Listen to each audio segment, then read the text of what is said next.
So I want to thank you all for availing yourselves. Today's setting has been different from the other Mount Kenya Foundation settings or invitations we have been having here. How? Because the executive of the government of His Excellency the President is here with us today. And we want to give them a clap for honoring the invitation. So we want to tell them, our sisters and brothers, we welcome you in this, and we are happy you are joining us at this stage. For all of us as a community, we work together under the leadership of His Excellency the President Uhuru Kenyatta.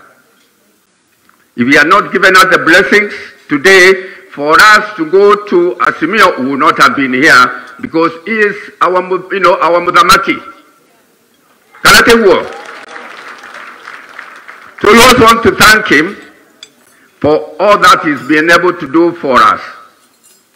But for me, I was not supposed to make a speech. I just want to say or tell you why we are here. So we will be walking to the Asimio on Friday. From here, we have in the Mount Kenya Foundation, we had a meeting of Mount Kenya North, the 10 counties from Mandera to Turkana to Marsabit under the UPIA movement. So on Friday morning, our new leaders and the leaders of UPIA will convene here early in the morning, and we walk to Kasarani for the Asimio La Umoja. This is what has made us come here today. So with that, I want to invite my chairman, none other but Dr. Peter Munga, to come and welcome you on behalf of MKF and on behalf of the directors of MKF. And I want to recognize the directors of MKF. Please do stand so that people will be able to see you. Thank you very much. Thank you. Chairman, it's your time.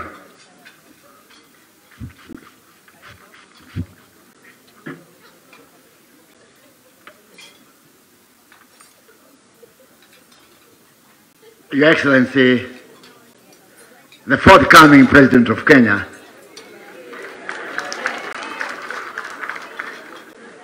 Honorable,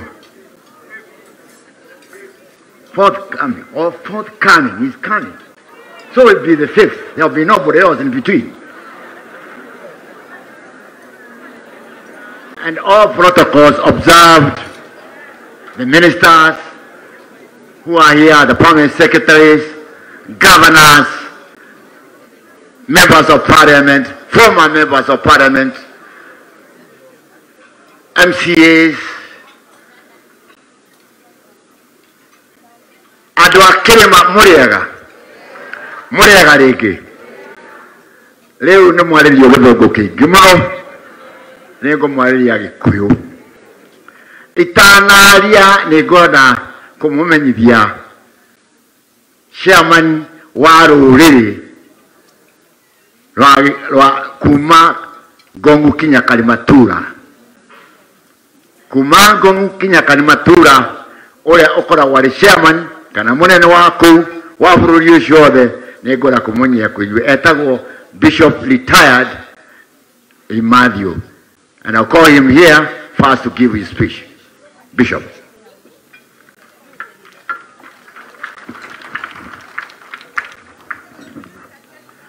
Before he comes, I would like to give his CV. The Bishop retired just recently as the presiding Bishop globally. It means if there was Methodist Church in China, he was still the presiding bishop. In America, the same. So you can see really the community from Gong to Karimatura and around Mount Kenya is led by a very, very strong and important person in the name of Bishop Matthew. Talk to your people.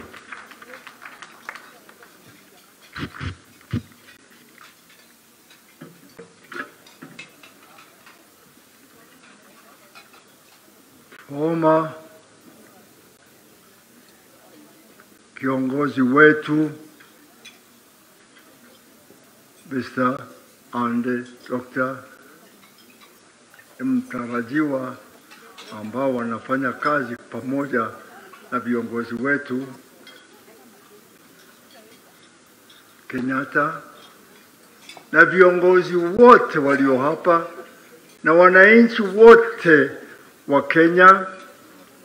Mimi nimejaribu iwezekanavyo kutosema mambo mengi, lakini ni kusema tunashukuru Mwenyezi Mungu kwa vile ambavyo ametuleta hapa. Sisi watu wa mountain wanaitwa Gema. Gema ni watu ambao wanataka umoja na watu wote nchi hii yetu ya Kenya, kama tunavyoongozwa na ambavyo tulichukua uongozi wa kusema tunataka umoja wa sisi wenyewe na tuonyeshe mfano mzuri, alafu watu wengine wa Kenya waone vile ambavyo tunawataka pamoja, ili tuendelee. Pasipo mtu mmoja hawezi Kenya, ni soteni pamoja tunaweza Kenya. Tunasema umoja ni nguvu, utengano ni udhaifu. Hakuna yeyote atakayeweza kuongoza Kenya akiwa peke yake.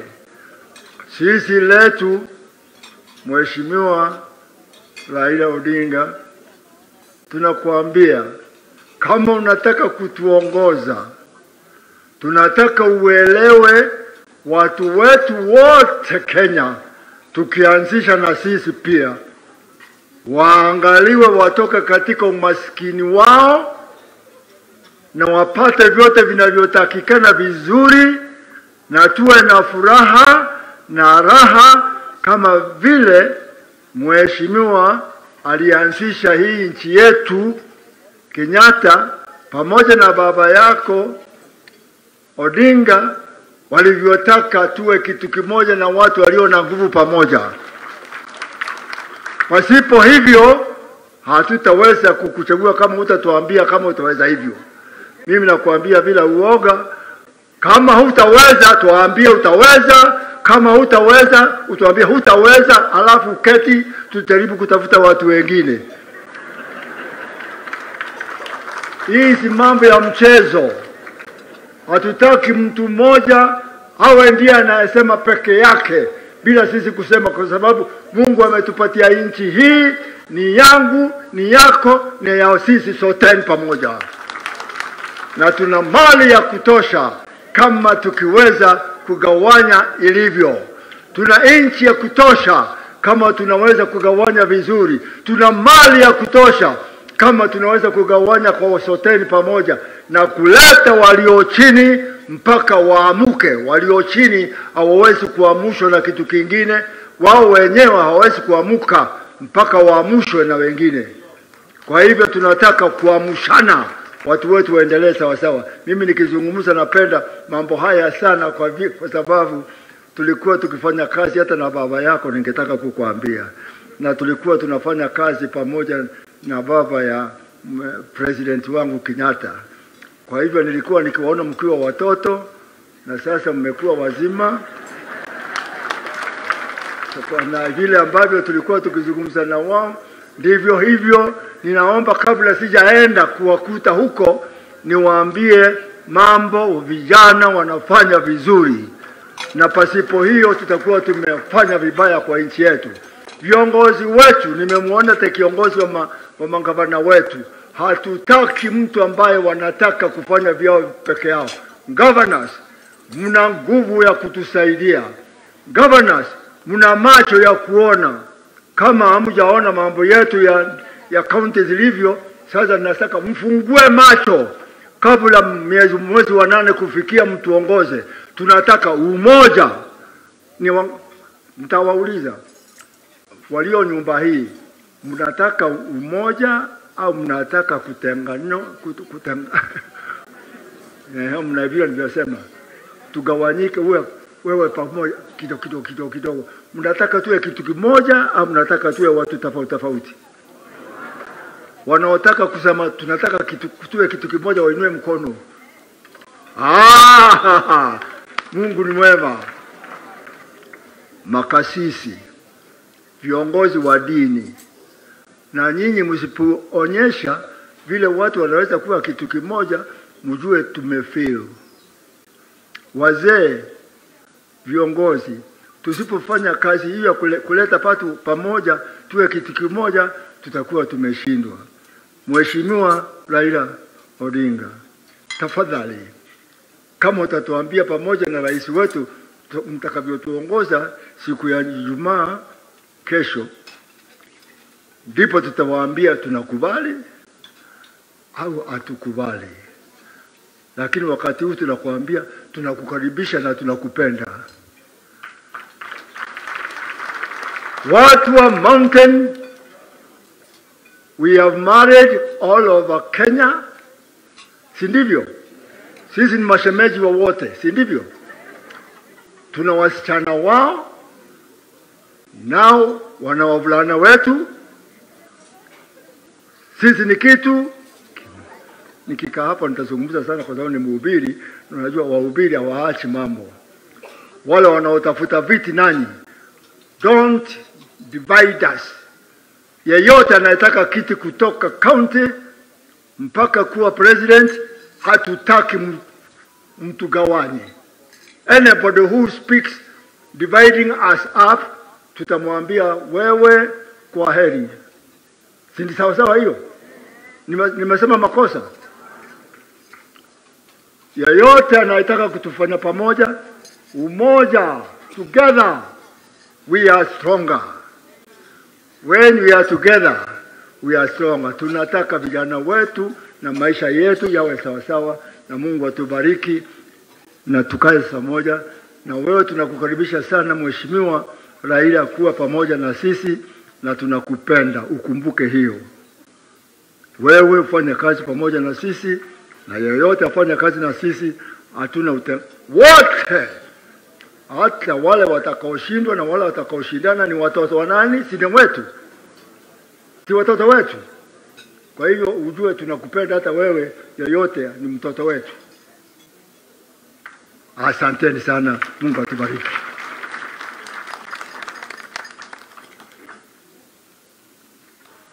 Thank you very much, Your Lordship Bishop, for those words of advice.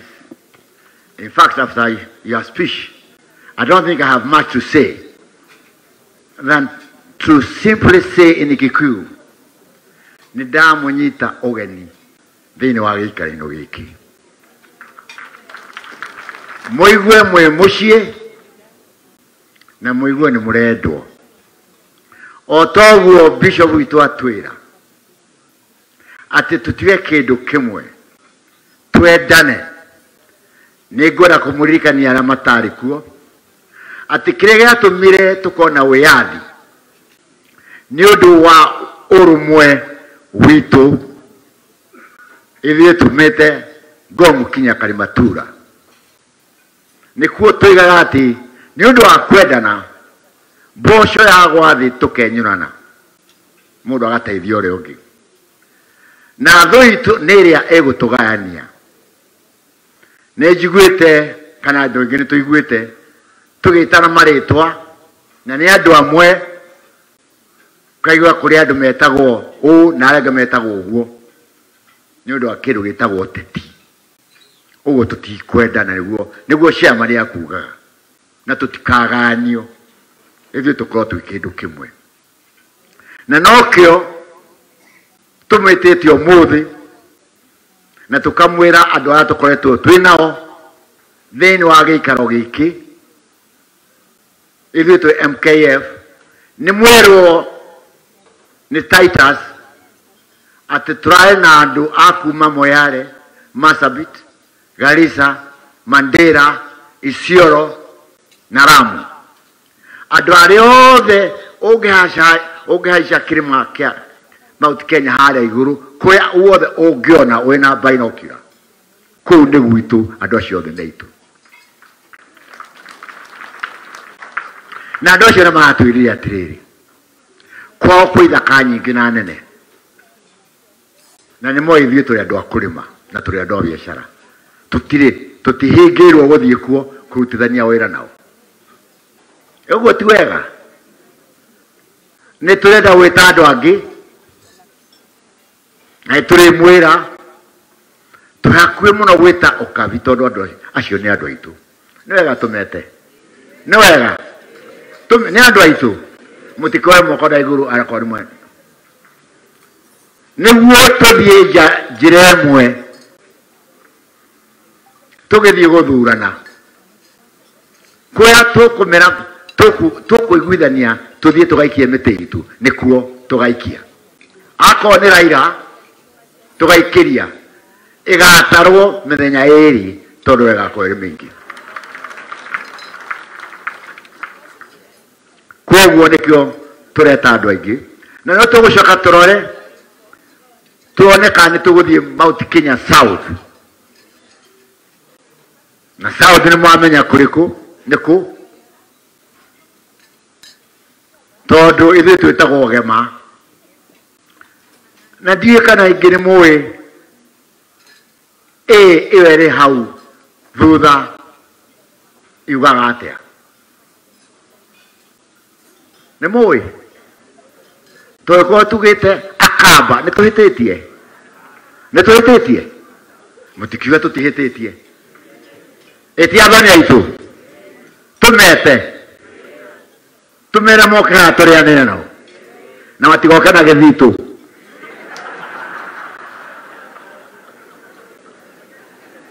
I hope all that I'm saying will be translated to our chief guest today, but it was very important that I speak in that language, because it's the most communicative language to the majority of the people here. Governors from other parts of Kenya who don't understand that language, I think your colleagues that you are sitting with will be able to interpret to you what the chairman of MKF was saying. So, the purpose of today's meeting, we have been explained by Titus, is for us to host the forthcoming president of Kenya, so that we can escort him to Kasarani for the Ashimio la Umoja.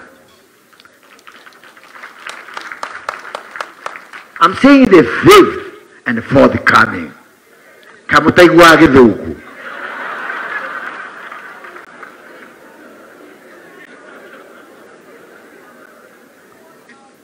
Kwoguo, on Friday,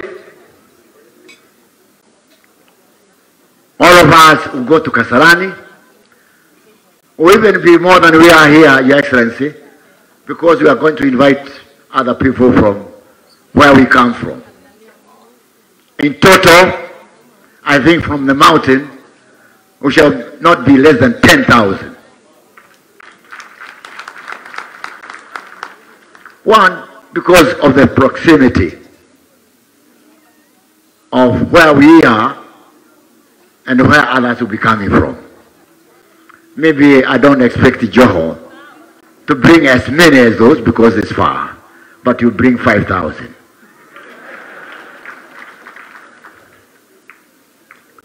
So with those few words, few remarks,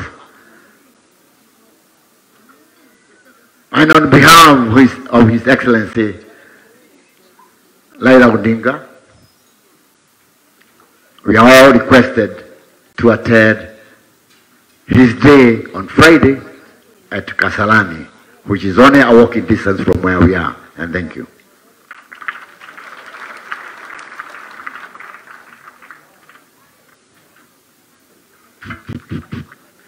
Let's appreciate the chairman, tafadhali. Kabisa kwa makofi, kabisa is a very great man. The chairman, Dr. Peter Munga, chairman of MKF. Now, I want to take this opportunity now to say Mayo. Wengi wamekuja, you'll hear people saying forthcoming, just as doctor has taught us. There's forthcoming and the fourth. The fourth is the sitting, okay? He's the fifth. There's forthcoming. Na kuna forthcoming when you're talking about the number. Hiyo ni forthcoming, ni kizungu. Hiyo ingine ni fifth. Ukisikia the forthcoming president, asemi namba 4. Wanamaanisha nini? Forthcoming. Sawa sawa. Daktari alitaka ni explain hiyo vizuri so that you don't think you were saying 4. No. Fourth kizungu. So now, ladies and gentlemen, I want to take this great chance now because we have other speakers that are coming that have different issues that I want to present to the forthcoming president of the Republic of Kenya. I want to invite my co-MC, Joki Wamburu, to take us further on that program where we are going to talk about the various topics that they've been assigned to talk about in this wonderful forum. So ladies and gentlemen, let's welcome Joki Wamburu from Gokena FM to take us further in the program.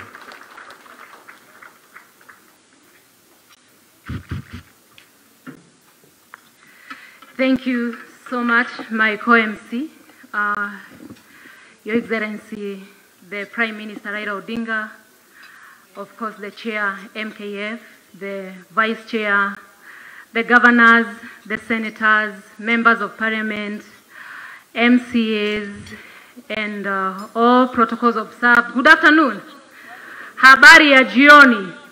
Muriega. Muriega rege. God is good. And all the time. Wow. My name is Joki Wamburu, as my co-MC said ahead of me. And of course I have to recognize the presence of all the CASs, CSs, PSs. Thank you so much. Asanteni sana. As my co-MC said ahead of me, mine is to run you through the program where we have a number of presenters. And before I do that, I have a bunch of keys. I was told it was collected from this end. A bunch of keys. Gari yako sijui utagurumisha na nini. Niko na funguo yako hapa. Unaweza tembea na nitakupea. I have a number of presenters who will be taking us through a few things, and as we agreed, because we know we are many, we are quite a number. Kindly, with all humility, I'm requesting you, we use the shortest time possible. Dakika ngapi? You know I can see where you are seated. Dakika ngapi? Dakika 2. Na nitawarika pia mketi hapa kama wawili hivi, so that we can be able to save on time. And we are starting with Steve Chege.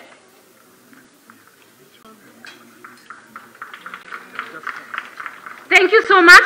We have in the house PS Kebicho, mpigie makofi tafadhali. We have Governor Lee Kinyanjui, tumpigie makofi pia wameingia sahi asanti. Thank you. After Steve Chege, who is the Mount Kenya University Students Forum Chair from Laikipia, we have Anita Mbae, na tuendelee hivyo hivyo tukiokoa wakati. Asanti.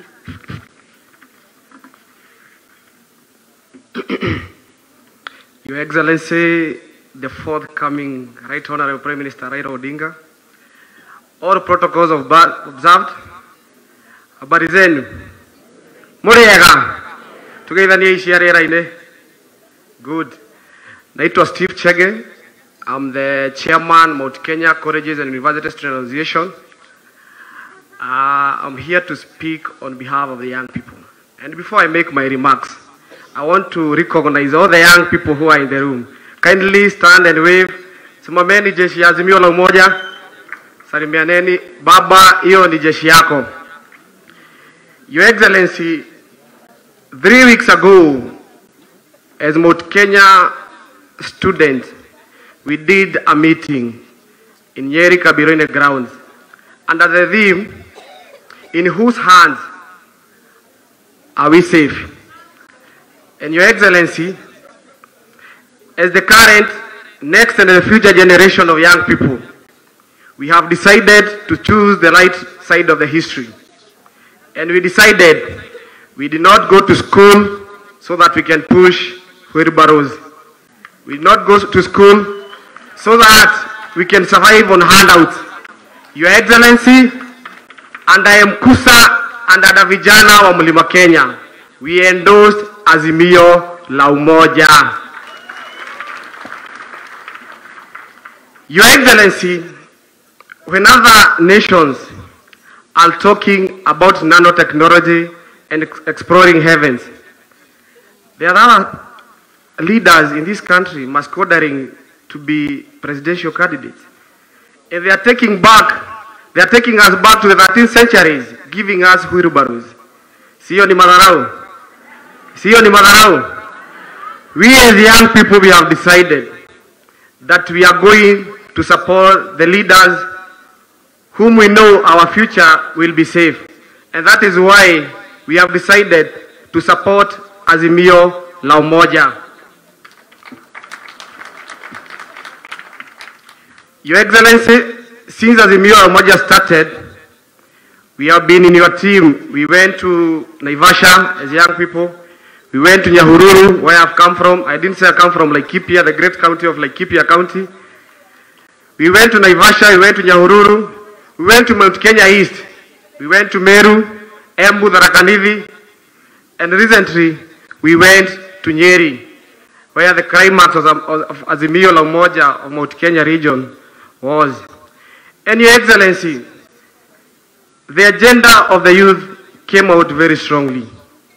And what the youth of this region are saying, we appreciate and we acknowledge what the President has done for us.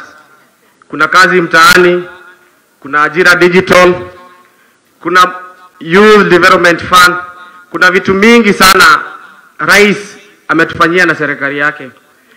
And we say thank you.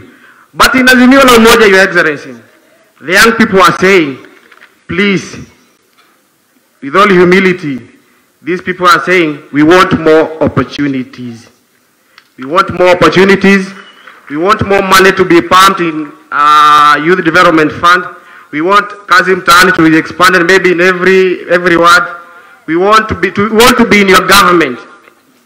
Your Excellency, about 2 months ago, we had a meeting at the University of Nairobi of Mount Kenya youth leaders. And Your Excellency, there's something you promised these young people from Mount Kenya region. You said in your government, you are going to give us 4 young people to sit in your cabinet. Your Excellency, the President has done something to the young people of this country. For the first time, under Uhuru's government, we saw the youngest commissioner from the Mount Kenya region. Your Excellency, in President Uhuru's government, we saw young people joining the cabinet. We have 6 CS, and I can see CS Nyaga is here. Your Excellency, it is in this government that we have seen young people joining the board. Your Excellency, you promised us something. What the President did, tafadhali, tunaomba, hiyo yenye tumepewa na Rais, yako ni kuongezea juu. Ile tuko nayo ibaki, yako uongezee juu. Your Excellency, sisi kama vijana wa Mlima Kenya tunaheshimu wazee. Na in Kikuyu tugaga nikore muthamaki, nikore jaba, na nikore gitonga itiguo. Darora ndirona gukwina thamaki. Kwina atongoria, darora ndirona kwina itonga cia ruriri. Na darora ithuĩ twĩta mbeũ njĩthĩ nĩkuga kwĩna njamba. Na thaa ici athamaki nĩ matuonetie direction. Athamaki itonga citũ tuonetie direction. Na tondũ nĩ tũbundithĩtie mĩtugo, ithuĩ twĩta njamba tũtingĩhota gũthiĩ na kũrĩa athamaki kana itonga citũ citaratuonia. Koguo as young people turauga atĩ kũrĩa atongoria aitũ megũtuonia, kũrĩa mũthamaki witũ gũtuonia, kũrĩa itonga citũ cigũtuonia, ithuĩ twĩta njamba cia rũrĩrĩ, kũu nĩguo tũgũthiĩ. Your Excellency, I want to assure you, as one of the youth leaders in Mount Kenya region, that we are going to support you, we are going to work with you. We are going to rally all comrades, all young people to rally behind Azimio la Umoja. Asanteni sana.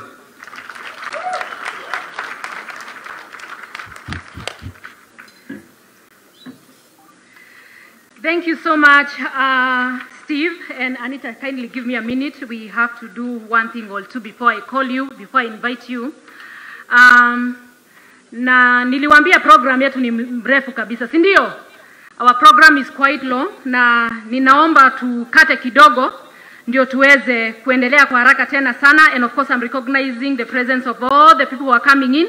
CS Cecil Kariuki and of course Governor Kimemia is also in the house. Asante sana, thank you so much. And kwa heshima sana ningependa ni muite the VC, the Vice Chairman, ndio atuendeleze kidogo. And of course adwagwito nejo e maodo maria torireirie muno makoro makiroro ne maodo megie, you know, the issues of BBI, the issues of presentation and resource allocation. Na tunajua ya kwamba baba nani mtikuka dudha wako, unajua hapa sasa ndio to that gender ina apply. Unaona tu ni wanaume wanapiga laini hapa. Sasa na mimi ni zamu yangu, si ndio? Sasa na mimi ni zamu yangu niseme the issues that of course we are most interested in sana among many others, the issues of BBI, presentation, and of course resource allocation. Why am I saying this? Because maybe the presenters who are set to talk about all these might not have a chance to say all these. That is why I'm trying to kuleta to, you know, mohoro na jiragu. Mutige mohoro na jiragu he. Mohoro na jiragu. So allow me to invite the Vice Chair, of course, to continue a little bit as I come back later.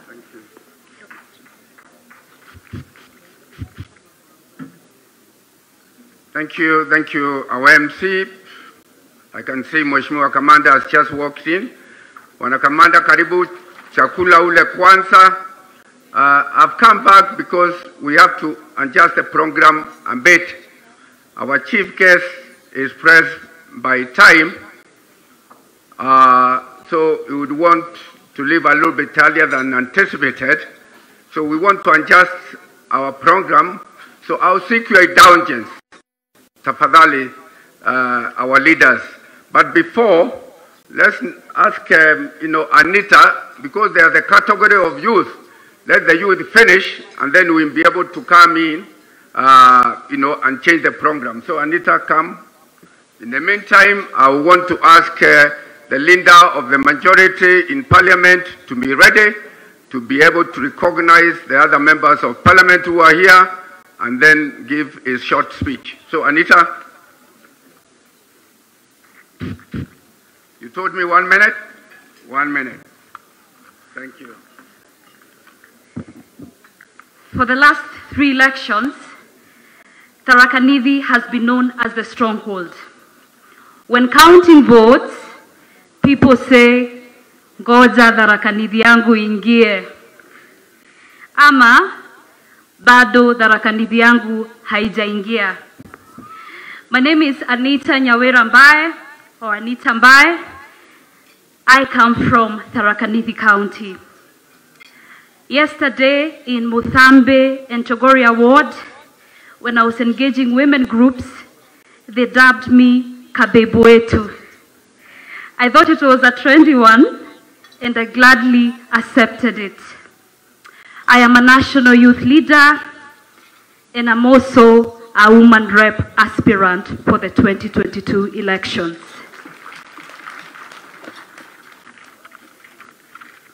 I'm here to talk about political representation, and this is what I say to you, Baba.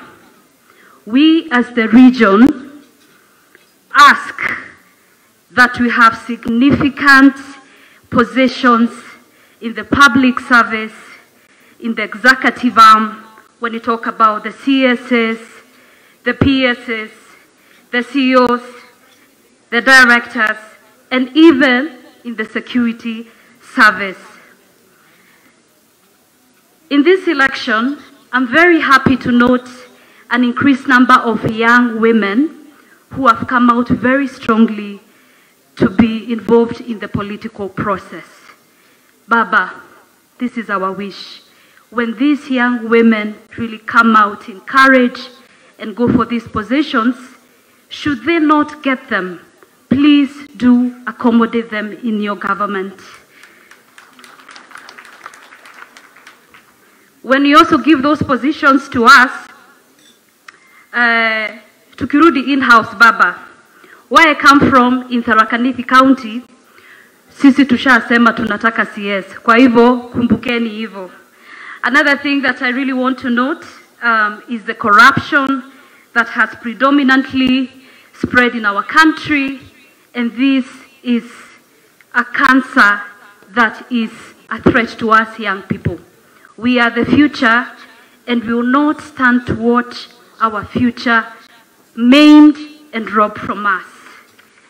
As I finish, Baba, I want to tell you one thing.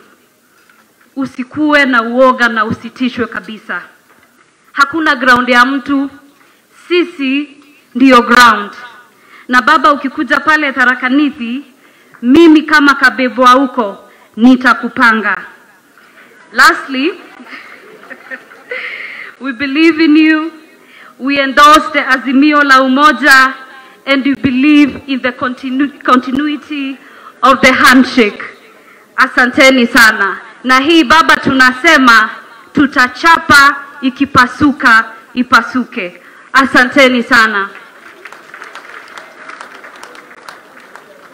Thank you so much, Anita. You make us proud. We see the future is bright, even in the leadership of the mountain. As I said, we want to adjust a bit. There are serious messages we wanted to have relayed, although all the messages are important. But I just want to call Njenga Mungai, who has come all the way from Molo, to come and get 2 minutes. And then from there I'll call Mse Pius Nguge, another 1 minute, before I get on to the executive and the governors and the members of parliament. Karibu, Mheshimiwa. 2 minutes. Your Excellency, the former Prime Minister, the governors, the CSs, and all protocol observed. Yangu ndugu zetu ni machache sana. Nasema ni machache kwa sababu unajua sisi tumetoka kule Mbala. We are known as Mount Kenya in diaspora. Na nimeleta ujumbe wa Mount Kenya in diaspora. Dakika hii ndugu yetu former Prime Minister, I want to tell you, sir, that tumeangalia sana ni nani anayebeba the dream of this nation. Na kama unavyojua, those people who carry dreams, sometimes they suffer in their dreams until they are proved that they were dreaming well. And I want to cite the example of Joseph. Joseph was sold to Egypt to become a slave because of his dreams. But because God was with him, he went there as a slave. But the Lord looked after him and elevated him. I want to say today, Honorable Raila Odinga, Mount Kenya in diaspora, Mount Kenya locally, have looked at you and seen that you are the man who carries the dream of this land. Why do I say so? If you look at the struggles of the nation, this nation, right from the days we talked about, we must have back multipartyism. You suffered because of that. When we talked about the constitution was so mutilated that it gave Kenyans nothing but oppression, you fought for rewriting of our constitution. And seriously, you stood firm. When you are talking about multipartyism, you, Matiba and Robia, we were still members of parliament. You went into prison. You went into detention. If we have anybody who has suffered the imprisonment and incarceration of this nation for so long, you are the one. But you have never given up about your dream about this country. When in those years, we were still suffering the 24 years of oppression, you found Kenyans were torn amongst themselves. They were so divided. The opposition was divided. But you came up and said, Duzangu, we shall only have one president. We cannot win this race unless we join hands as one team to win this race. You went and said, Kibaki Tosha, a man of dreams, you dreamt that and you got it. The other day, Your Excellency, the country was almost confused. Some people wanted to wreck the country. But you and your brother, the president, became two great men of vision for this country. You went and decided, let's forget whatever else. We join hands. We bring our country together. We put aside any politics for now. We think about repairing this nation. We think about developing this nation. And there you went. You sacrificed. Why have you sacrificed all this long? Some of us are asking ourselves. It is because you are a man of a dream. You are a man who is carrying a dream. And we want to say to you, greet your brother, His Excellency the President, because he carries dreams like you. He carries dreams to sacrifice everything else, but bring the country first, because the country is first before anything else. I want to say finally that we found in you, as Mount Kenya in diaspora and Mount Kenya here home, that you are the only man amongst all the leaders who are campaigning to become presidents, to become anything in this nation, who has suffered because of a dream that you carried right from your first days. You have become our Joseph, who suffered because of dreams. He was sold to Egypt, but he still went with his dreams. And in his dreams, he still dreamt when he was in prison in Egypt. You are dreaming for Kenya, and we trust where you are taking us, Kenya is going to be united. That's why you came up with the Azimio la Umoja. Sisi ambao tunakaa huko nje, tumesema ndugu yetu, ukituletea umoja wa Kenya, Wakenya wa makabila yote, Wakenya wa maregion yote, ulinde haki zetu. Pahali tuna mashamba yetu, utulindie. Pahali tuna biashara zetu, uilinde. Pahali tuna haki yetu, employment ya watoto wetu, haki zote zetu, ukitulindia ndugu zangu, tutasema umelifanyia taifa kazi. Your dream has come true, and the Lord will give you that guidance. And that's why Mount Kenya has decided, we will go for you to become our president. Thank you. Sahau yale mengine ambalo wanasema huko, acha waseme. Wanasema kwa sababu lazima kuwe na warukaruke waseme nini, lakini ukiangalia historia yao, haina any dream we can talk about. You suffered because of a correct dream. May God bless you. May God bless Mount Kenya. And I want to go and tell you, if you go to Nakuru and Amape, my governor is here, he will tell you today, Nakuru has really changed. Nakuru is with you. Today, if I may say it, and I am sure I stand to be corrected, Nakuru is today 70%. I'm happy, Honorable Kuna. I'm happy, my governor. You people are hearing, and you know what kind of work we have done there. The job is done. Kiambu, Murang'a, Nyeri, Kirinyaga, Meru, Ebu, Tharaka-Nithi, menyerera ya dwaito, tondu mukwenerio na shamocio, mukwenerio na indo iria metameta, mucietage thahabu, no ni mukaria hindi mumakora ha. Menyerera yura president witu aratwira. Ate ndekwenda kaigua mukirira, tondu amwirire mukirega. May God bless all of you. Thank you. Thank you. Let's give a clap to Mheshimiwa Jenga Mugai. Bwana Piers, tafadhali.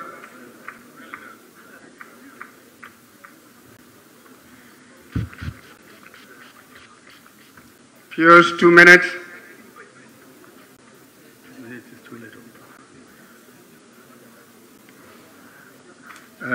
Right Honorable Raila Odinga, governors, CSCs that were here, PSCs, MCAs, all protocols observed.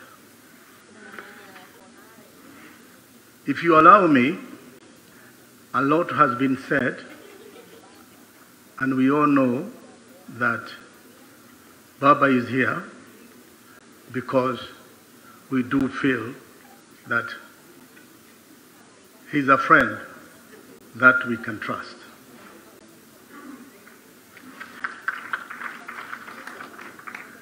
I want you to allow me to speak to the people of Mount Kenya.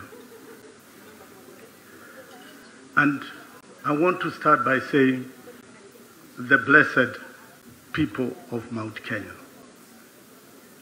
We are lucky people. Kenya has been very safe, despite a few things here and there. We are here because we want to see the Right Honorable as the leader of this country. However, if we are going to fulfill that mission, we must be together. We must be united. I want to say that charity begins at home. And therefore, that's the reason why I said I want to address the people of Mount Kenya. Me being one of them. It is true, we have come a long way. I would like to take you back from the time the colonial came into this country. We fought a war led by Wayaki Wahinga. You know what happened to him. The difference between then and now is that we were united and we were one thing. Later, we fought another war led by Harithuku. It is in the records, you can see what happened. People died.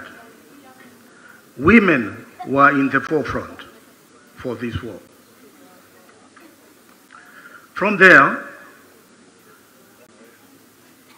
political campaign continued with the Jomo Kenyatta, Bio Koinange, and others.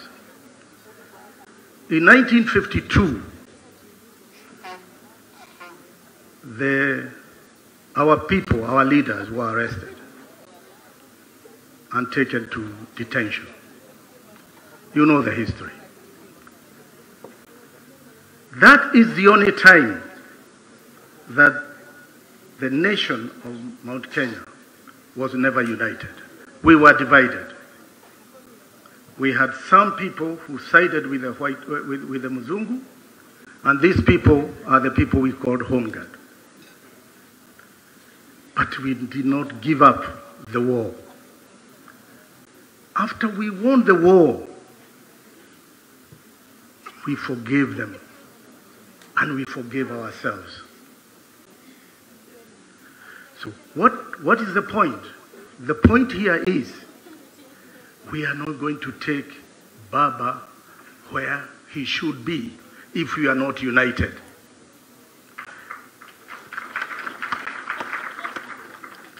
It's shameful to allow yourself to be divided. Why would you allow yourself to be divided? A family is a family. And if you go outside that family, you are cast. Today, we have got some people who have different thoughts. I want us to embrace them, to tell them, to show them the right direction. We are not going to fight about it. because that is not why we are here. We are here because we want to bring unity. Azimio it was not an accident. It is something that was thought, and for a time. It started, you people or ourselves, we thought it has started with a handshake. Yes, that is when we brought it up. But Azimio goes back many, many years. We knew there is something. There is somewhere we have gone wrong. Is there anything wrong in correcting what is wrong? We are correcting that through Azimio la Umoja. I want to tell you, the blessed people of Mount Kenya, that you matter. But do you know that you matter? Maybe some of you don't know that you matter. We are not here to put conditions to anybody or to our future leader, Honorable Raila Odinga. We are here to work together with him. We do say what we have started, we have to see it through. And today is the beginning when we are making a commitment that is no looking back. If you have to sell your cow for us to get where we want, you sell it. Me, I'll sell my rabbits because I raise rabbits. I want to say this. The people of Mount Kenya, let's not gamble. This is no time for gambling. We make decisions, and we have made decisions. Our decision is to go forward. We know where. If Raila Odinga leads us into the darkness, we will go there. We will look for torches and other things. But we know he's the leader of light. Thank you very much, ladies and gentlemen. Thank you, Piers. I have under a lot of pressure because I say we need to balance the agenda.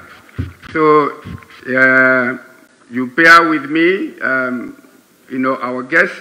So I want to call Winnie Kaburu to come briefly. Then after that, then I'll go to the other leaders. Winnie, 2 minutes.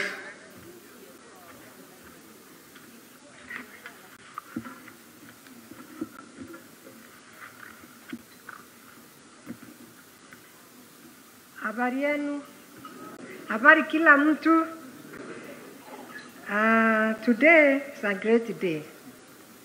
Why? Because Baba, we are now in Nairobi, not in Meru, where everybody loves you. Now, I am going to say that you are a leader who has been a leader for long, who is loved by everybody. And when I'm standing here, I feel comforted because I know we are not fearing to talk the name of Baba anymore. As we were in NASA, we were so scared when we were going around talking about Baba, asking for votes for NASA because we were looking like outsiders, like outcasts. But look at this. This is wonderful. This is great. Women of Kenya are not scared of talking about Baba. How many women here, how many mothers here are happy that Baba is with us and we are supporting him all the way? Can we give him green? Thank you very much. Your Excellency, the Right Honorable Raila Odinga, Your Excellencies, Governors, Honorable Members of the Senate, the national and county assemblies, ladies and gentlemen, all protocols observed, and to my relatives from the western side of the mountain, and where I come from, we say, Muweni and Toveto. Muweni. People were good. Now, Kenyaluo kidogo. Kenyaluo, I know I'm better because I went to school there. Oya ore ainya. Oya ore uru. Thank you. My name is Wine Kavuru, Kenya. I was born in the eastern side of the mountain and exported to the western side of the mountain. Where I come from, we are sport with ladies. So I am a daughter of both worlds and also the adopted daughter of the Nyansa, because that's where I got my education. I was born to a man who loved women as daughters, as wives. Though he is deceased, he gave me an education, and I am proud of that.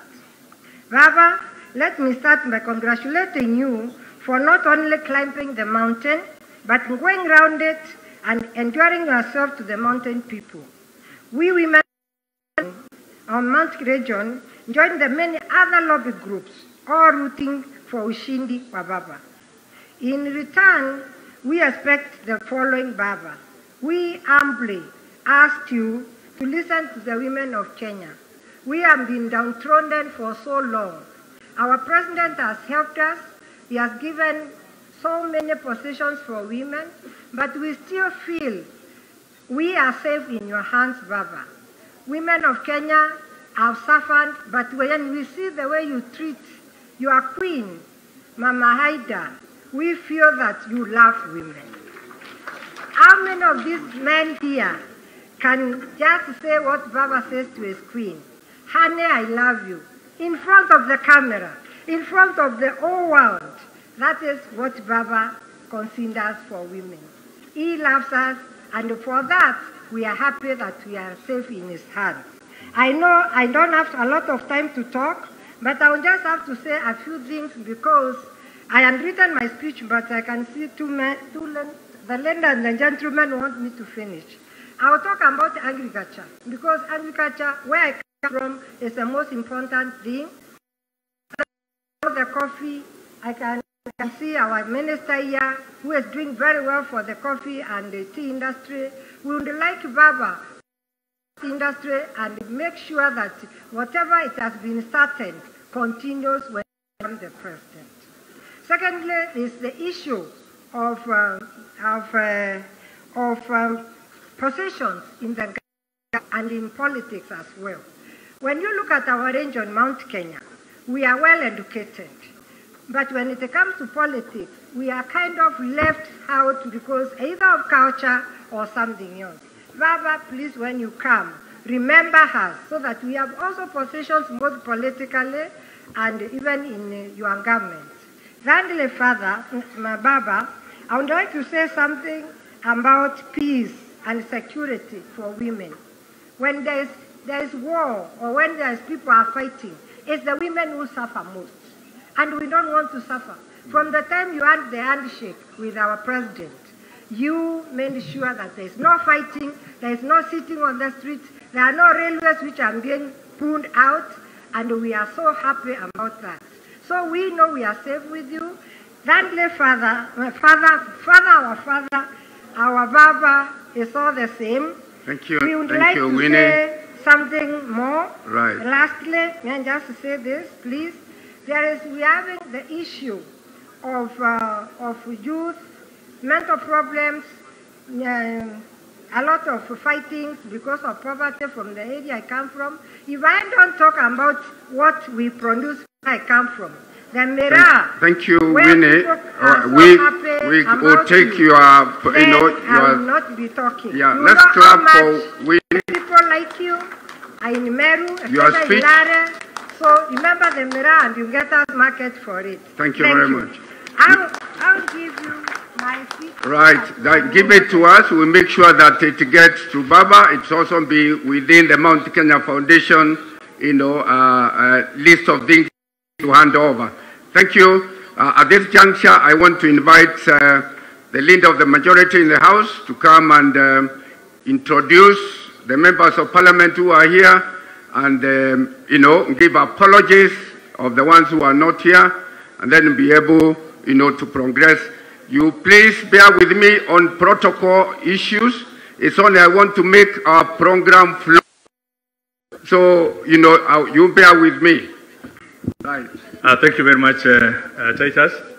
Our chief guest, Honorable Prime Minister Raila Odinga. I'll be very brief. I do recognize we were supposed to have ended at 3, and Honorable Raila Odinga has another engagement. And today really was not a day of speeches. It's a lunch. That was my understanding. We've done these lunches, we've done these meetings, we've gone around the country, and today was really a culmination for us as Mount Kenya to show our solidarity with Baba Jacom and show to what extent we have internalized his Azimio philosophy. And I believe that's why we are here today. So, before I get to my comments, I know we have, Parliament is on recess.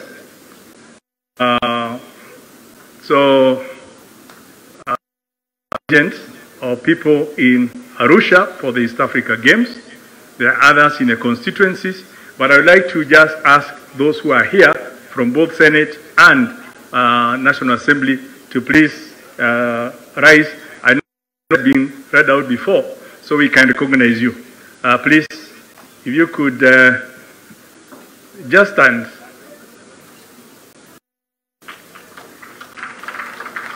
I can see some are still sitting. Yeah? Yeah? Yeah. I just want you to, people of Mount Kenya, I want you to recognize this group specifically. We can say so many things here, we can do so many things, so many aspirations. But until all these things we are doing are translated into law in Parliament, they mean nothing. And the people who have that responsibility is your members of Parliament. There are things we take for granted. And I know, and I was speaking on behalf of the members of Parliament. Until we appropriate money to them, they cannot do anything. The business community is here until we create that business, that conducive business environment through the law. You're going nowhere. So I want us to give some special recognition to these members of Parliament.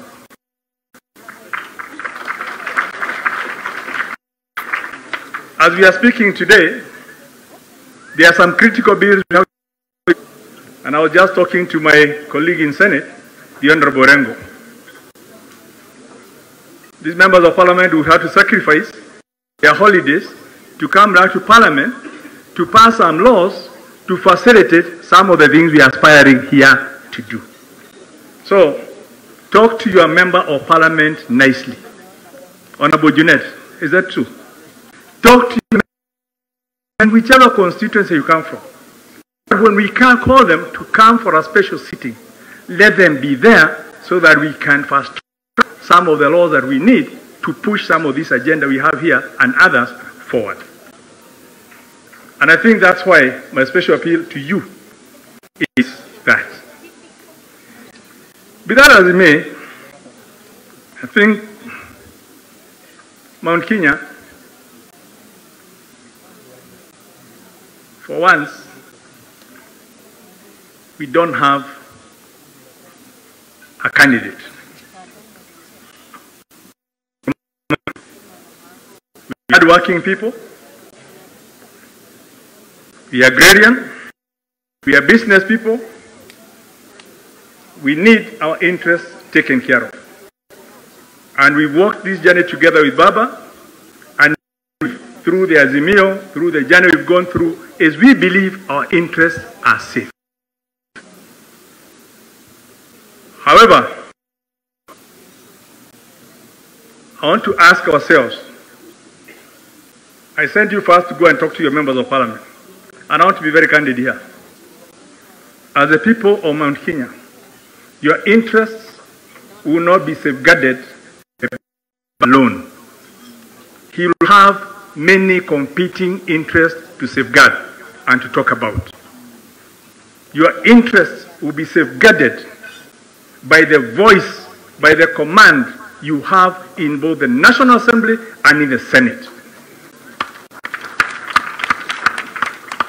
I'm talking about this experience from what we go through with Honorable Junet, what we go through with Honorable Orengo, as we are trying to marshal people together to support the government. So I want to appeal to you that let's unite together. I know we'll be split, I know we have so many independents, but have our voting bloc together so that as we go to Parliament, we can have a solid bloc of voters for Mount Kenya that we can then say we will support the agenda of Baba together and we will also protect the interests of Mount Kenya together. If we don't do that, we'll be back to where we've been in the past. And I don't want to go there. So Baba, I want to congratulate you. When you started, many people expected that you'll be asking His Excellency the President to take you to Mount Kenya. Introduce you to the people of Mount Kenya. You told the people, I have friends in Mount Kenya, I'll go to Mount Kenya on my own. You've gone to Mount Kenya, you've been welcomed, you've scaled the mountain, you've gone around, and you have made even many more friends in the limited time that you've gone there. So let those who thought you were going to be escorted so that they could say your project, now know you managed it on your own. And you have won many, many friends. And we shall be there with you.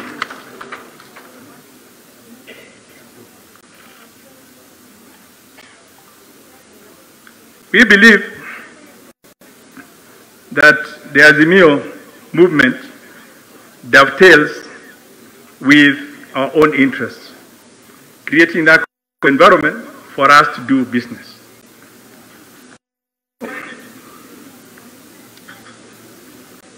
Jacob, we will be there with you as you come to the climax of the Azimio movement. I want to encourage you. The time is now ripe for you to make your candidature so that we can now move life to the next level. So we can go looking for votes. We can now go looking for votes for you rather than just promoting as on Friday. Take Azimio movement to the next level, and we will let all those who will be there support you so that we can now have, come end of Friday, we will have a candidate, a presidential candidate, not just the promoter of the Azimio Foundation. So that all these memoranda that we are giving you, we will now be giving you as a presidential candidate. And I think that is what we will be asking. We will support you from Parliament, we will support you in the grassroots, as we move forward in that direction. Because we believe we will be safe in your hands. My colleagues, I know some of you are scheduled to talk, but because of the time, I believe it has had to be reorganized. I look forward to seeing you on the 21st and the 22nd so that we can pass some very critical bills that will be part of moving this forward. Thank you. Did I say more? Thank you. Tuhamwe. Netora gwidania. Netora gwidania. Pea udejuo de onoge kwa hiyo. Nono matukoro tuwe hamwe mweri 21 na mweri 22 tunyitane tuhote kwetukia tumawatho turenda ndio ndo autwarithia wero na mbere. Kaya murathime. God bless you. Thank you very much, Mheshimiwa Party. leader of the majority in the National Assembly. At this juncture, I want to call the executive. The executive is more structured.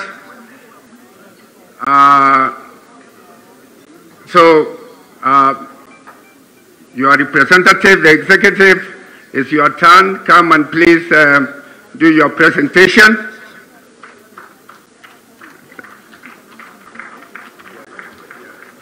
And here we still have the car keys for somebody who has not collected. Please do remember, check whether you have misplaced your keys, and we'll be able to pick them from here. Thank you. Thank you, Waziri. The Right Honorable Raila Odinga, former Prime Minister of Kenya, members of Mount Kenya Foundation, distinguished governors, senators, members of parliament, MCAs, all protocols observed, ladies and gentlemen, I want to take this opportunity to read a communique that has been prepared looking at the other meals that have taken place in our region. So it's a summary of the issues and the commitments that we have been able to discuss and agree with the former Prime Minister as we engage ourselves to support his presidential candidature. And without taking a lot of time, I will go ahead and read because of time. The communique of the Mount Kenya Consultative Meeting on Azimio la Umoja, 8th December 2021, Nairobi. We, the leaders from Mount Kenya region, have gathered here for consultations and to take a common position on our shared political future and destiny ahead of the Azimio la Umoja Forum on Friday at Kasarani. We want to thank all the stakeholders who have participated in today's deliberations. We also want to extend special thanks to the Right Honorable Raila Odinga for gracing this event. As the people of Mount Kenya, we are keen on taking a political path that encapsulates our vision and interests as a region. As we prepare for the Azimio la Umoja launch on Friday, there are issues that are very close to our hearts as a region and that constitute the basis of our engagement today and in earlier forums of a similar nature. These issues are: 1, peace, unity and stability. As a region, our people have faced the dark side of politically instigated and election-related violence. Our people have been killed, hounded, persecuted, displaced, evicted, and our property destroyed. When Kenya burns, it is our people who bear the greatest brunt of the consequences. The President has shown the way in his commitment to unity, stability, and relentless pursuit of peace. We celebrate the prevailing period of unity, peace, and stability that has seen accelerated growth and sustained development in our region since the March 2018 handshake between you, the former Prime Minister, and His Excellency the President of Kenya, Uhuru Kenyatta. Today, we affirm our support for genuine efforts geared towards uniting the people of Kenya for the realization of a better Kenya. But 2, Mount Kenya issues.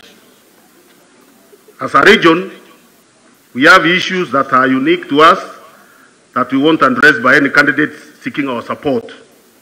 In this regard, we would like to see: 1, a commitment to the implementation of the constitutional principles of democratic and fair representation, equality of the vote in representation, and equitable resource allocation, popularly known as one man, one vote, one shilling. 2, a demonstration of commitment to guarantee our fair share of government commensurate with our rural population strength. Number 3, commitment to increase the devolved funds. 4, respect for property rights. 5, facilitate resettlement of our people who are still living as squatters and help them reclaim their land from which they were evicted. 6, a commitment to actualize a PEV victims fund, post-election violence victims fund.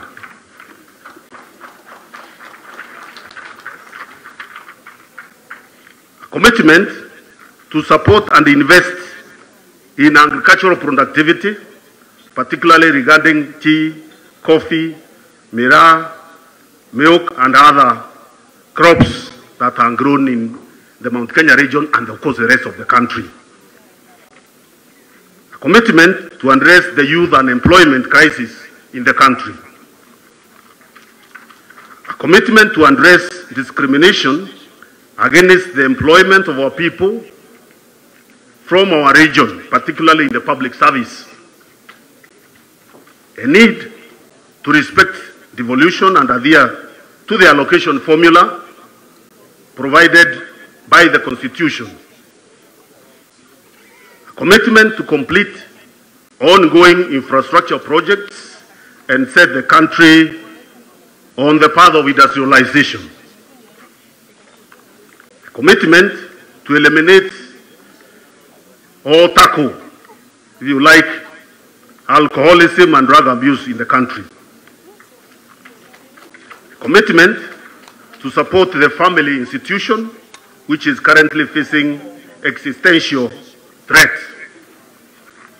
And finally, a commitment to bring intergenerational harmony instead of pitting the young against the old. On the economy, we want to say as follows. Contrary to what some people believe, our people care more about the economy than politics. However, we see politics as an opportunity to address our economic issues. We have also witnessed what corruption can do to an economy and cannot imagine a Kenya where looters are in charge.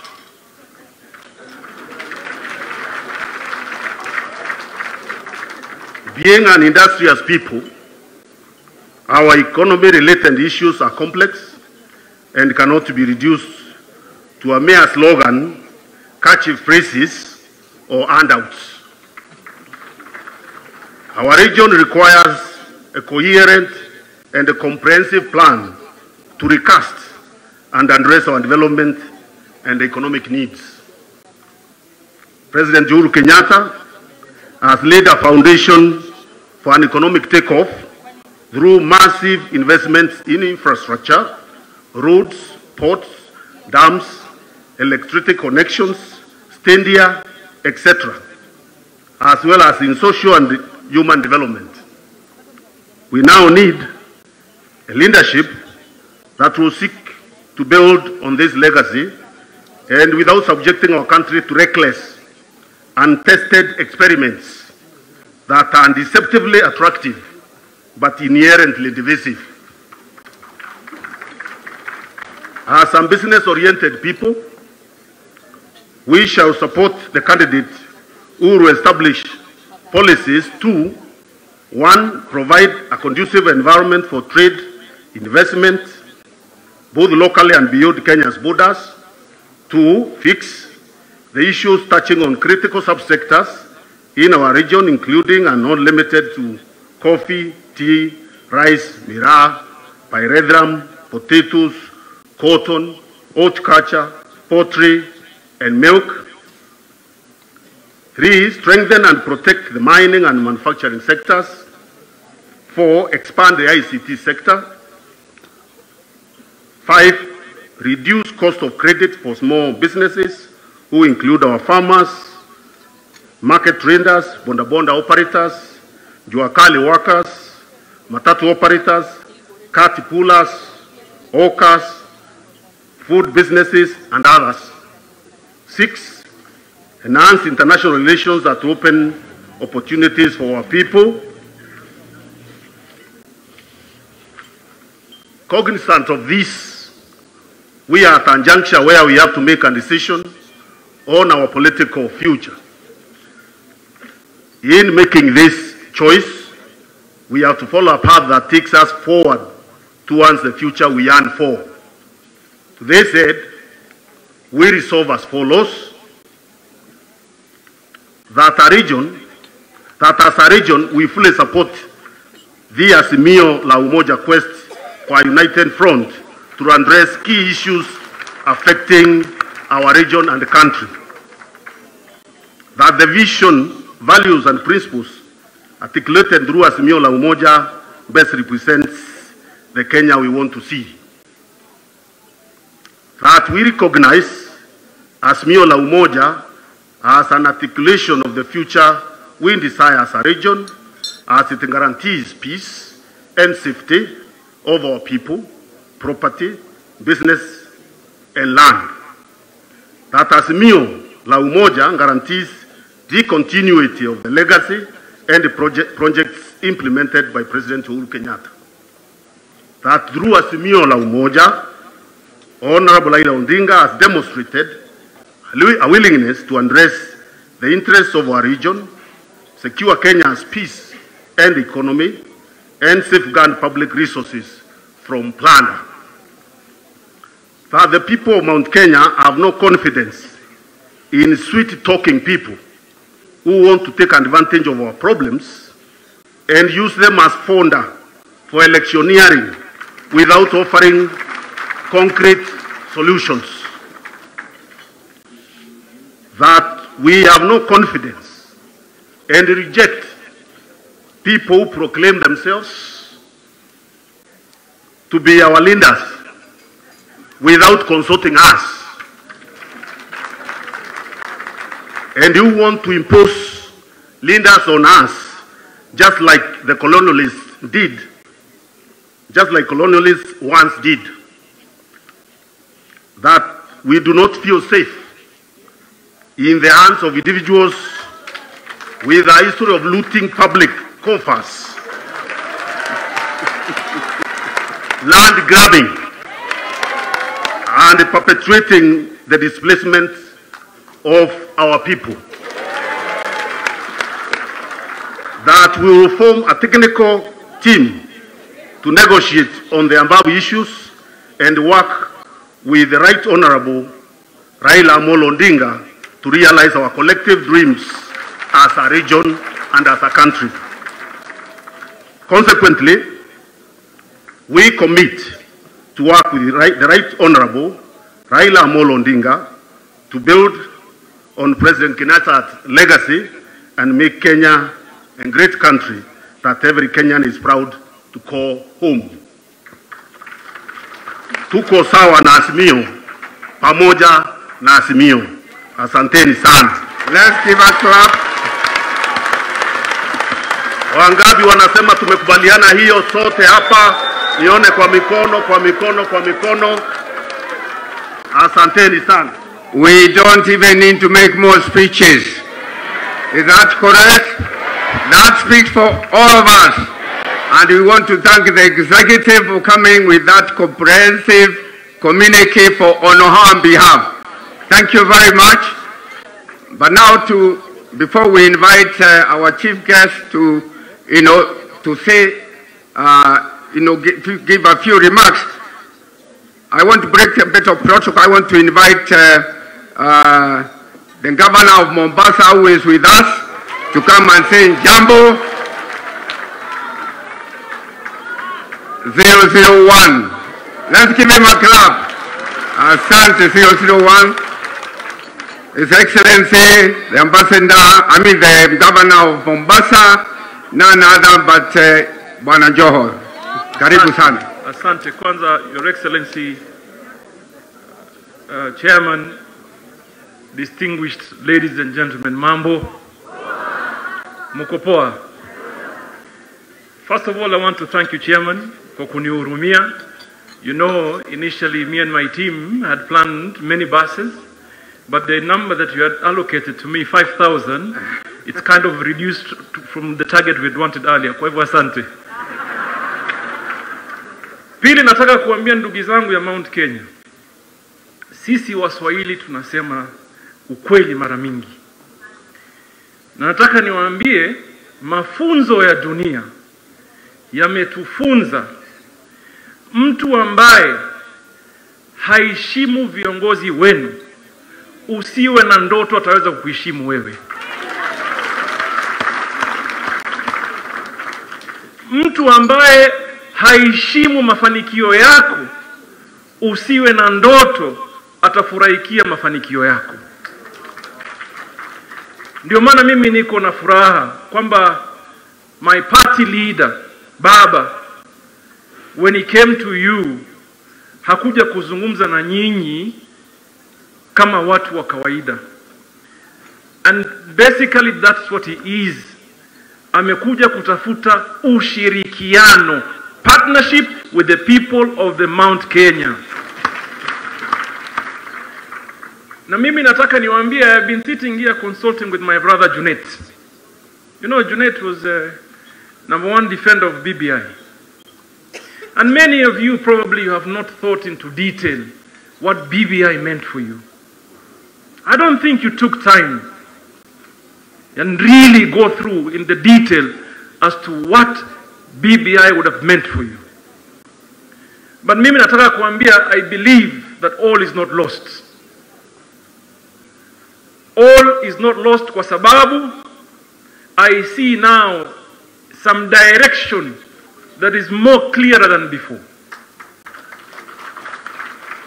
Now let me tell you, if you want a united country, then Raila Odinga is your man.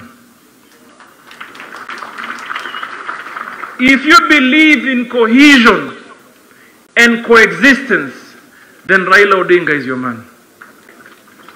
If you believe in shared prosperity, then there sits your man. And if you believe in peace, unity, and tranquility, then this is the route to go. Mimi nawaambia, sisi tulisema, we're the first ones to say, vile inchi naenda. And we stood our ground. And there will come a time, mimi mwenyewe, I'm sorry, I'll take one more minute. There will come a time that I will tell a very candid story that probably Baba will never be able to tell you.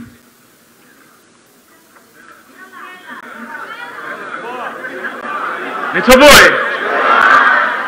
My departure, and I believe the departure of Raila Odinga na wale wapinzani wetu, was informed by certain hard decisions that needed to be made in 2007, 2008.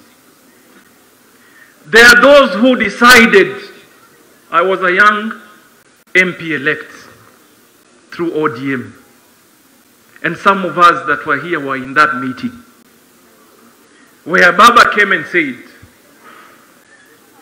let me tell you that the country is greater than all of us.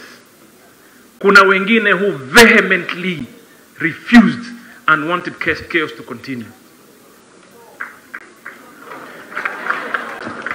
Now ikifika time, we will say it in detail. We'll even report verbatim what was said. And that is why it is important. I even see some of my colleagues ambayo wanaongea mambo ati tuwache na history. You will never be able to understand your present if you don't appreciate your history. So we learn from our history to understand our present and plan into the future. So now my final sentiments. If you ever have ambitions of coming back to lead this country, then let us vote for Baba so he clears the way that all of us in the future will have an opportunity to be in the helm of leadership. Narudia hiyo statement. Na kama hamujui ende mupime, Mimi naota, even mimi I dream. Siku moja nikuwe rais. Na hiyo ndoto. And I know some people in this room wako na hiyo ndoto. But if you do not make the right decision today, at this moment, my friend, amua ubaki ama usahau ndoto. Mungu awabariki. Asante sana. Let's give our governor of Mombasa a bigger clap. Asante sana. At this juncture, I want to invite the chairman of Council of Governors within the region of the Gema Nation, His Excellency Francis Kimemia, who will invite the chairman of the Council of Governors and then invite our chief guest. Thank you. Karibu, Karibu Governor. 2 minutes. I think the executive gave the summary of all we want to talk about today. Silvio. Yes. Thank you. Asante. Thank you very much, Your Excellency, Baba Raila Odinga, and all the protocols observed. Nanyi ambao tuko hapa. Hamjamboni jioni ya leo. Nisalimieni hivi kama mnaniona. Asante. God is good, and all the time we want to support what has been led by Minister Munya. We want to support that resolution. Tunakubaliana na yeye kabisa. Na pia we want to support the handshake and also azimio la umoja ambalo baba ameanzisha, and we shall be more than almost 32. That one governors, the two governors takuwa pamoja na Baba Raila Odinga pale Kasarani tukisupport hili azimio. Tumekubaliana na magavana kwamba kwa sababu mambo mengi imeongewa. Sisi kama 31 tuko katika nyumba na baba. Nani mwingine anaweza kuchukua hii serikali kweli? Hakuna mwingine. So lazima tuwe ndani ya serikali.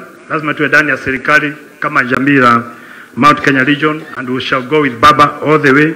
I want to support the issue of bringing communities. Tulete communities zote pamoja, ile ambayo limesemwa hapa na chama na Mount Kenya Foundation. Tulete jamii zote tuwe kitu kimoja. Wakati baba alitembea pale Nyandarua na Laikipia na mahali pengine pote, kuna kitu ambacho alifanya ambacho kilifurahisha wananchi sana kule mashinani. Na mkiangalia graph ya baba inaenda juu na ile ambao wanadanganyana inaenda wapi? Chini. Just look at the graphs. Wale ambao mnafanya scientific, research, graph yake inaenda juu. Na ni kwa nini? And I want to finish with that point. When he came to Nyandarua, for instance, he talked about potatoes. He talked about mambo ya perethra. He talked about cabbage, maziwa. He talked about power. Hakuna stima huku. Mambo ya maji, na mambo ya barabara kuwa mbaya, mambo ya vijana wetu ambao wanataka ajira. So hii azimio, we need to demystify it and bring it down to, we devolve it to mashinani. Tukimaliza mambo ya Friday, sasa tuingie pale mashinani.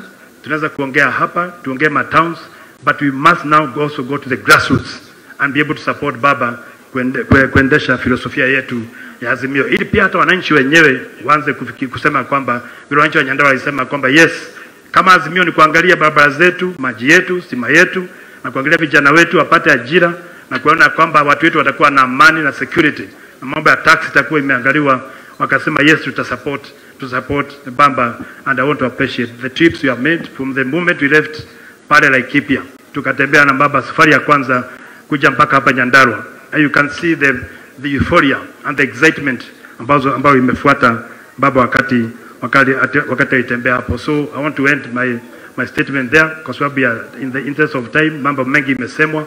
Kabla sijamuita chairman wetu wa Council of Governors, tumekubaliana na governors wengine kwamba atasema tu jina alafu akae chini. Kwa hivyo kuja hapa Nyoro na bwana Kinyanjui mseme kila mtu jina alafu tukae chini. Hatutaongea hata kidogo. Asanteni sana. Thank you very much. Kujeni. Tuanze na bwana Nyoro, tupige makofi akija. There will be no statement. Hakuna speech, atakuja tu alafu aseme jina then tukae chini.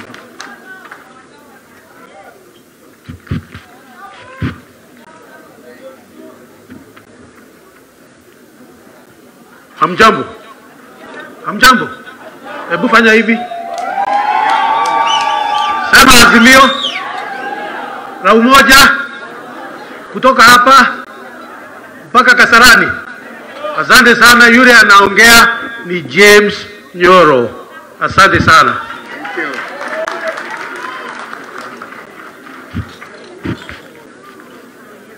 Thank you. Asante sana, Right Honorable Prime Minister, my fellow colleague governors, our CSs na nyote ambao mumefika hapa kwa sababu ya Bwana asifiwe. Bwana asifiwe. Asante. We had agreed that Kimemia would speak on behalf of us, but now that you are here, allow me just to say two issues. One, that we have accompanied Baba in a few of his trips around the country, and I think where we were in August is not where we are today. Do we agree that? And maybe what we would want to emphasize is that those of us who have not been with him before are learning a lot. They are very good in the campaigns, and us, we are very good in making sure things happen. When the two teams combine, we can only win this election.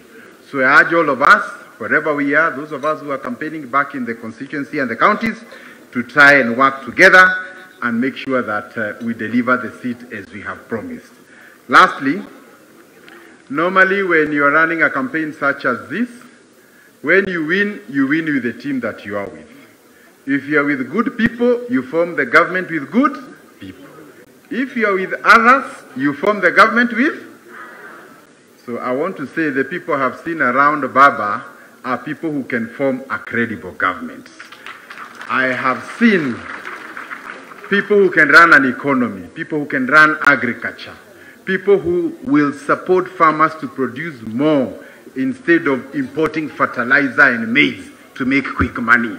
That is the solution we want for this country. So I want to say we support you, Baba. And just an illustration, one day I was going to campaign in my county, and I was late to go to a certain section of the county. So when I went a bit late, one of them from the Maasai community told me, umechelewa, sisi tuko na mimba ya mtu ingine. Nataka kusema the region of Mount Kenya iko na nini? Asante. Asante, na pia tuko na projects ya magovernors wengine, tuko 8, hata wawili tunajaribu kuwarudisha nyumbani, lakini tuko 8 ambao wamesema nilete apologies zao from Kiraito, kule Tharaka Nithi, Meru na region yote, wawili tu, lakini niachieni hawa. Asanteni sana, Mungu awabariki. Thank you very much. Before I call the chair of the Council of Governors to invite our chief guest, I want to ask the chairman of Mount Kenya Foundation, C.S. Munya, and the, I think, okay. First of all, let's adopt the communique which was read by C.S. Munya as adopted or resolved in this congregation. Do we adopt it? Can I hear it unanimously?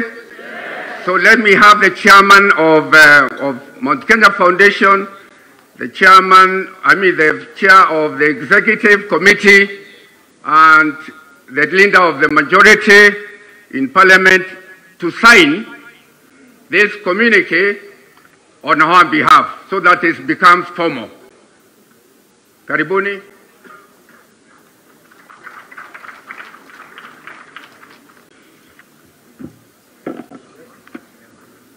You sign each page, every page. Yeah, every page, yeah, so that nobody can. That makes it a document of the people of Mount Kenya. And this is a covenant that we are going to enter with the leader of Azimio la Umoja on Friday. All right. Gender, let's have who? Sabina to come forward and decide. Sabina, the chairman of Council of Governors to sign. The youth leader, the one who talked on our behalf, let them also sign so that we all own that document.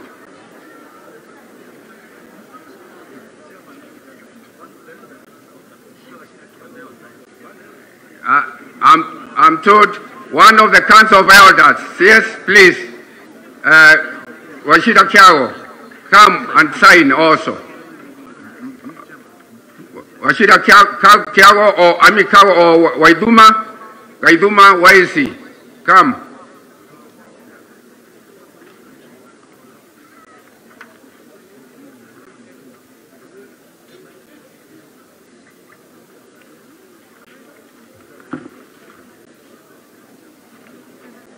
This, as we say, is a covenant which we have developed to take to Azimio. And that's what to invite us with the leadership of Azimio. So it is very significant. This document is adopted by everybody.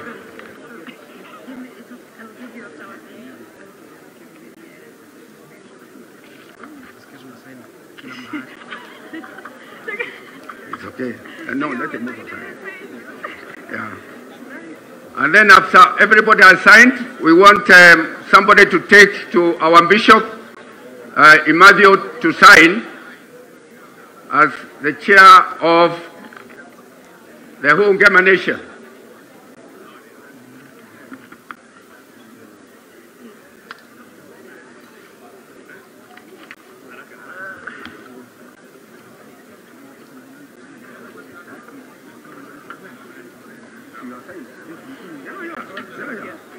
Yeah.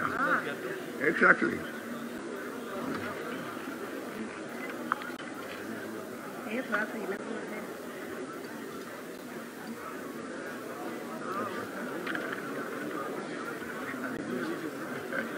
Yes.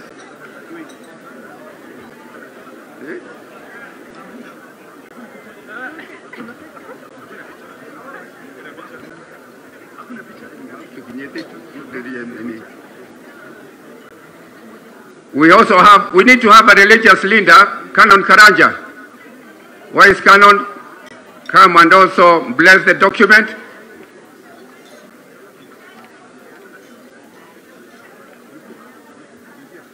Please do sign and then take it to your bishop,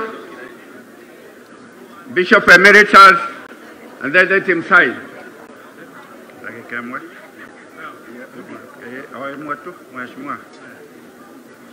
Na tuko na Makarina hapa, who is there, PWD, people living with disabilities, wako wapi? We also want their signature. Canon, good work. Thank you. Very good work. Canon, once you sign, take it to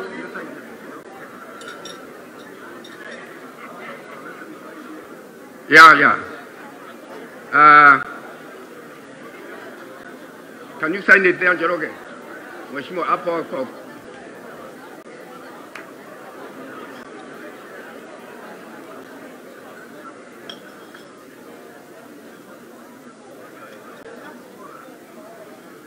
Weka saini. Iko hapo kwa bishop.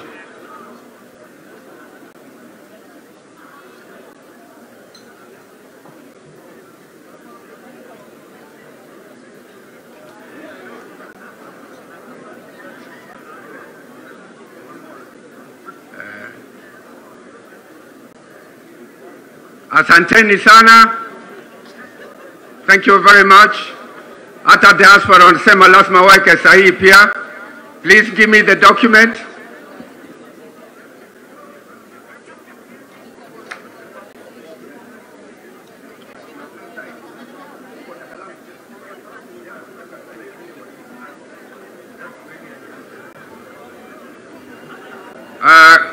Governor Wambora, please do come and invite our guest because he is pressed by time. Work anywhere, sign anywhere. Kuja sign. Kuja hapa kwa jenga. Work sign here.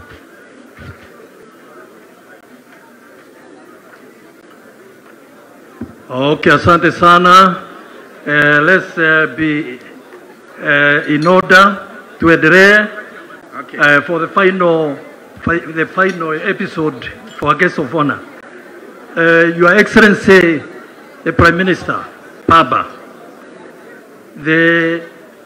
our chairman of Gema, Bishop Imadhio, our chairman of Mount Kenya Foundation, and your leadership, my fellow governors, CSAs, PSAs, and all the leaders and MPs.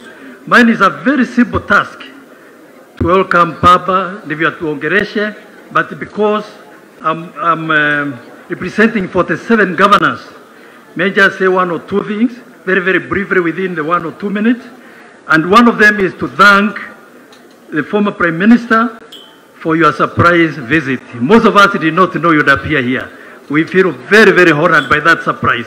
Be blessed, Prime Minister, be blessed, our favorite President. Number two, I want to very quickly say that I want to assure you of our support from the counties. We have listened to you as we went around the country, and we have bought Yasmio la Umoja. We did that, and we are going to show it on Friday that we shall support it completely. Number two, may I also mention that if there's a leader who is living in Kenya today, other than the Kinadera, Kimandi, and other generals, you are the one who has sacrificed most in this country of all the politicians who are living today. You have suffered because you love your people, and your people will reward you this time around. I want to confirm that this indeed is the Raila moment. This is your moment, just like that of the former President of South Africa.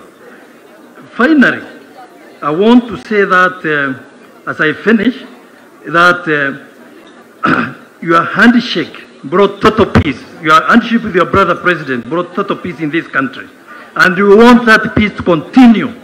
So that's one reason why we are going to vote for you, because you have initiated that peace and we know it will prevail. Now, my colleague, C.S. Munya, has put it very well. All what you supported in the BBI actually benefits Mount Kenya very well, because it brings fairness to us. One man, one vote, one sharing. All that and many more. Representation in Parliament, representation in the Senate and in the assemblies. Once this is revisited, because you promised you will revisit BBI, it will happen. So, with that, I want to say it's my now honor to ask you to be upstanding. We welcome Papa na makofi mara moja. 1, 2, 3. Karibu. Papa. Thank you very much. After the Right Honorable speaks, we'll just briefly stand here for a photo, a few groups, so which I will invite briefly. Thank you very much, Your Excellency. Karibu. Asante sana. Asanteni sana. Haya.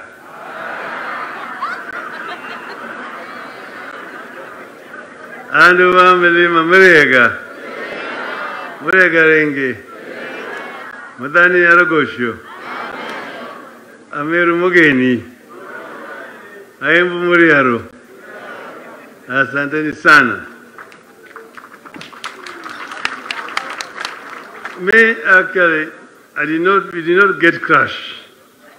But then the Vice Chair, Mr. Ibu, is the one who told me that we are going to be having luncheon here today to brainstorm and ask if I would just come in and say jambo. And that's why I've come. And I was accompanied by my deputy, 001, the governor of Mombasa. I have here Senator James Orengo, who is a minority leader in the Senate. We have down there Dr. Nyikal, who is the chairman of Dual. Then I have Secretary General, Mr. Sifuna. the MP for Saboti, Mr. Amisi, there.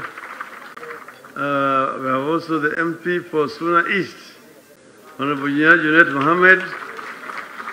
I have their Executive Director, Mr. Ngwen. I have also a former Member of Parliament for Game, Mr. Joe Donde. And that is the team that has come with me. Morocco Bilibili is there. Kijana Baba Holi away.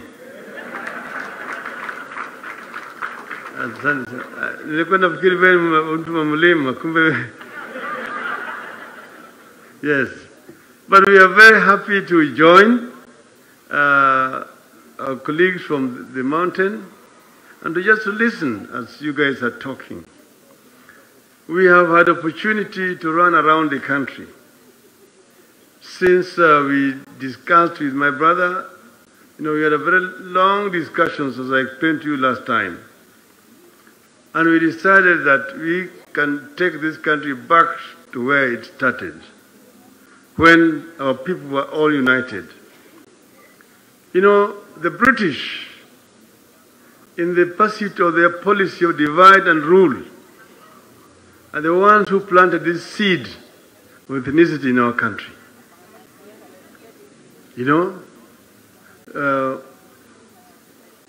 Somebody mentioned about the struggle. Started, I think it was Pius. He talked about the struggle first. Wayaki Wahinga was buried alive in Savo. Then Hari Dhuku in the early 20s and was taken to Kismayu. And then came the period of the Mau Mau, when people rose to resist, and the Kapenguria 6. Then something happened here in Nairobi, which most people have never appreciated because it has not been properly written. In 1954, a councillor called Ambrose Ofafa, he was then the Secretary General of Luo Union Nairobi branch, was assassinated here in Nairobi. Then the British came up with a story that he had been killed by the Mau Mau, basically to unleash a war between the Luos and Kikuyus. By that time, Kikuyus had been removed from the estate in town here, and not many of them were here. And the Luos actually were ganging up to begin to fight the Kikuyus who were around. Jaramogi was then the Kair of Luo Union, traveled from Kisumu by train to Nairobi, and then had a meeting with these leaders and told them, this is the work of the colonialists who want to create a seed of division between the Luos and the Kikuyus. And because of that, they actually stopped what would have been a bloodshed between the two communities at that time. Then, at that time, Kenyatta and co were in prison. Kenyatta was known as a leader to darkness and death. Nobody was even allowed to mention Kenyatta's name. The Mau Maus were languishing in detentions all over the place. In Manyani, in Hola, on those islands I've been telling you about. Mageta Island, another one called Oyamo, and Sinyanya. Where they were languishing. Then now came the period after the Littleton reforms, when now Africans were now in parliament.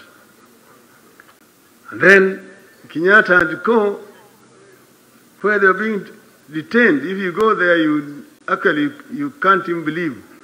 A place called Kitang in Sokana, remote place. That's where they were hewing stones, because they have been sentenced to 7 years hard labor. Thereafter, indefinite detention. They wrote a letter smuggled from the prison saying that they were being held in inhuman conditions. That letter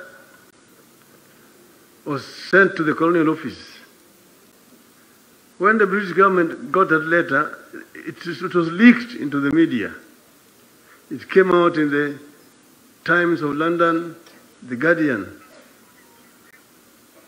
Then the governor issued a statement saying that there are no political detainees in Kenya, no political prisoners in Kenya. The ones we have here are convicted criminals who have been tried and subjected to and sentenced to imprisonment. Then there was the Hola massacre. Then now the members moved a motion in Parliament. Tom Mboya was the one who moved it, and saying that we need the government to look into conditions of imprisonment of this Mau, Kenyatta and co. But then at that time, the colonial government, of course, was denying. Then Jaramogi issued that statement in Parliament. And that is what triggered off the unity of the people of Kenya. So now people of Kenya became united in fight for independence of our country. Ultimately, Kenyatta was released. But before that, when they saw the wave coming, they went to Jaramogi and said, you know, Kenyatta is senile, leader unto death and death. You are actually qualified to become the prime minister. Jaramogi said, no, Kenyatta is our leader. I cannot betray the cause of our people. So people were united. There was nothing like, this is a Kikuyu, this is a Jaluo, this is a Mkamba. I'm telling you because I grew up under these conditions. If Jaramogi would say that Kenyatta is only second to God for us. And I've seen Kenyatta sleep there, Jaramogi sleep there when he came out of prison. When did the rain begin to beat us? That was the question we asked. And I've told the people recently when I was in Nyeri, I explained to you where the rain began to beat us. But now he said, me and Uhuru, that we can actually bring this country together. If you stand there and I stand here, we can bring this country back to where we started.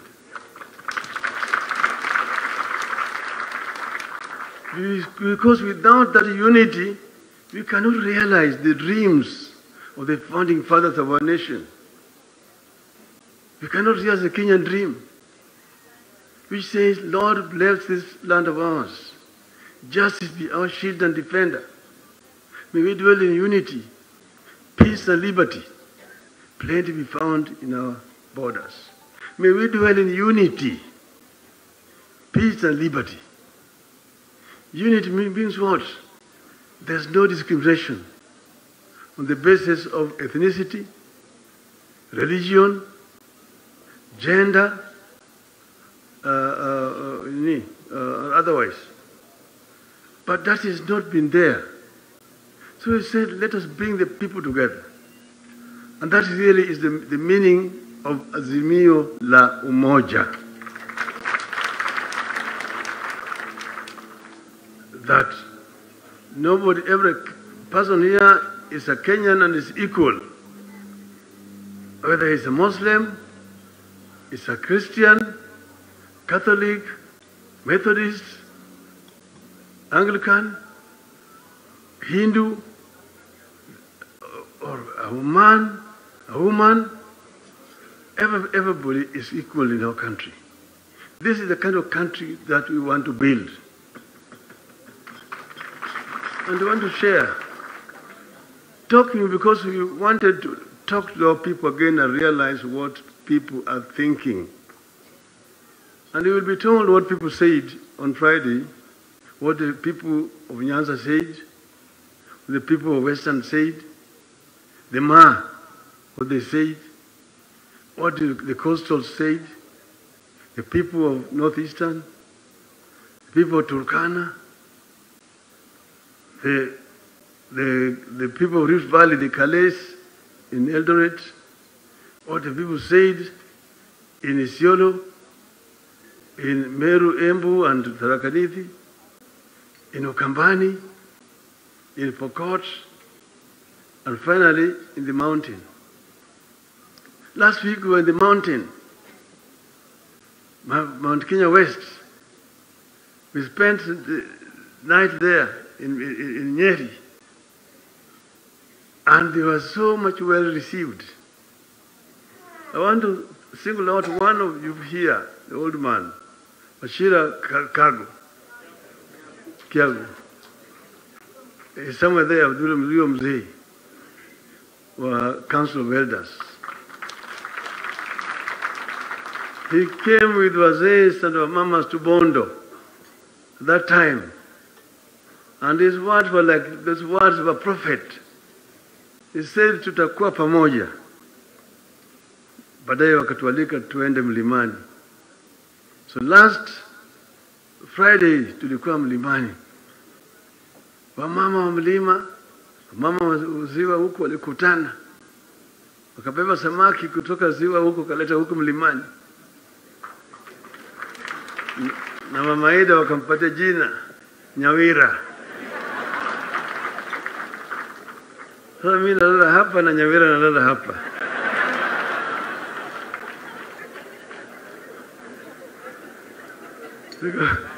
Tuko pamoja.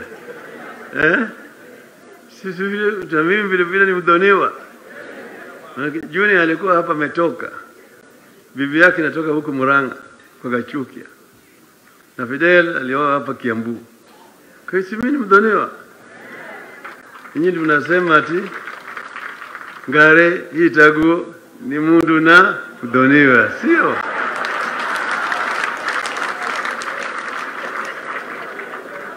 Sasa tumekuja tuko pamoja kwa hii. Tunataka tuunganishe Wakenya wote wawe kama kitu kimoja. Watu wa mlima na Wakenya wote. Sio ati tunataka kubagua mtu yeyote, hakuna. Everybody will be welcome. Jana jioni nilikuwa na wafanyabiashara kutoka mlimani wakiongozwa na Bwana Richard Ngatia. Nikawaambia mambo ya biashara, the private sector, how we want to promote the private sector as the engine for growth in our country. So people all the time talk about employment in the public sector. Watu wetu wataajiriwa namna gani hapa na pale na pale. I tell them public sector only employs at best 700,000 people in national government and in the counties, in the police force, in the military. And those positions are occupied, they're not vacant. Vacancies only occur through retirement and death, attrition. And that is just about 10%. 10% of 700,000, 70,000. Those are the only vacancies available every year in public sector.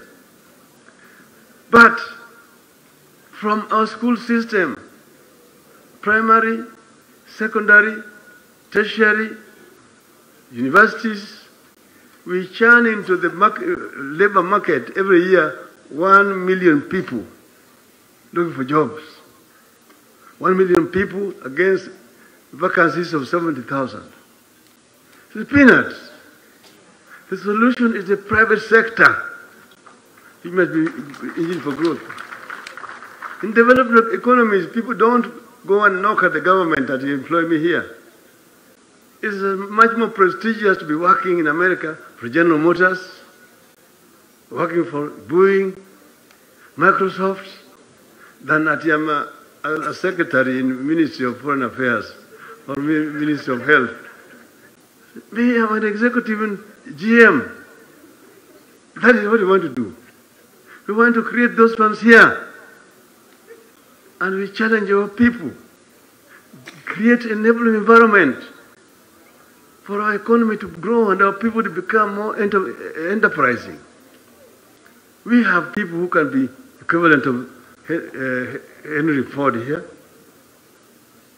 Mr. Toyota, who was a bicycle repair.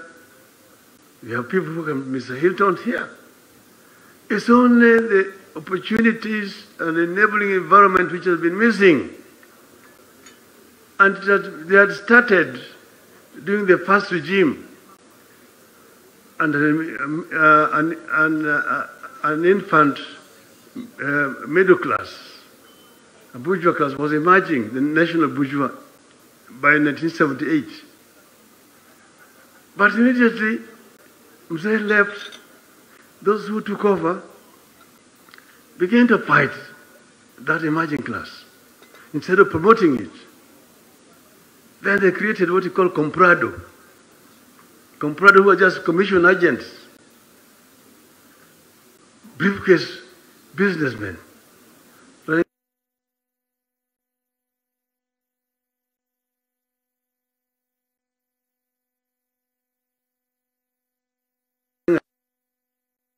Toa kitu kidogo, TKK. Na polisi wanafuata, toa kitu kidogo, TKK. Baadaye kapanda, toa kitu kikubwa, TKK. Mwisho kaenda, toa kila kitu, bado ni TKK. Bado ni TKK, sio? Sasa, we must change that. Let people earn, give people opportunity to earn a living genuinely. And we can do it. We can challenge our people to earn a living genuinely. I don't go into the public sector to become rich. Public sector is where people go for service. If you want to become rich, go into the private sector and make money there. But if you go to the public sector and you want to become rich, you can only become rich there through corruption. Ati hii contract ni pesa ngapi? Basi wewe utatoa ngapi? Hii namna hii, namna hii. Even I chased those cowboy contractors from the road sector when I went there and cleaned it up. Then they came back again. So we can clean the public sector that it is offering services to us. What is actually also scaring away our investors in this country? Number one is the high cost of infrastructure, particularly energy. 14 cents, US cents against 3 or 4 cents in Egypt. Number one. Number two is bureaucracy. Too much bureaucracy. A letter has been written to an office. Somebody reads it and marks it. It goes to the registry, permanent secretary, mark it to an officer. It goes to the registry, takes 2 days before it goes to another officer. He again marks another officer, go back to registry, again to another one. A month is passing, no action has been taken. Somebody has written a letter, is waiting for a reply. There's no reply. A Mzungu was telling me the other day, I've been told to go back and come again in 3 months' time. And I'm coming from LA, Los Angeles. Do these people know where LA is? And this is the third time I'm coming. Somebody wants to invest in Kenya, and he comes here 3 times from LA, and each time is told to come back again. Bureaucracy. The other one is corruption, which is also a major cause of scaring people away. So if you tame all these things here, there's no reason why this country cannot grow. When I came there, the mountain, they talk of agriculture. And me and Monya have had a long discussions, the reforms that he's now carrying out there. If me and the president had discussions, and we also talked to him, the sector, the tea. Last week I met the guy who had threatened to cut off remove his tea plantation, and told me why. coffee, pyrethrum, avocado, rice, yams, vegetables, potatoes, and so on, you name it, down there. It is rich, and you only need to have proper policies to be able to ensure that farmers are happy in the region. His infrastructure, I know because I was Minister for Roads. I'm the one who planned most of these highways, all the bypasses in Nairobi, where I was knocking houses, the bigger highway, me. Even the Canal Marua was designed in my time. It's not been constructed now. And I saw what Uhuru has done in the period that he has been a president. Recently, he gave his scorecard. I told people, some of you will only begin to know what Uhuru did when he is no longer in office.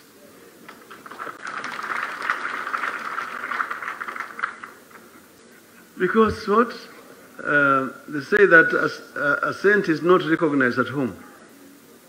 The Jews did not know what Jesus was. Only foreigners now know what Jesus was. So Uhuru has had his mind in the right place.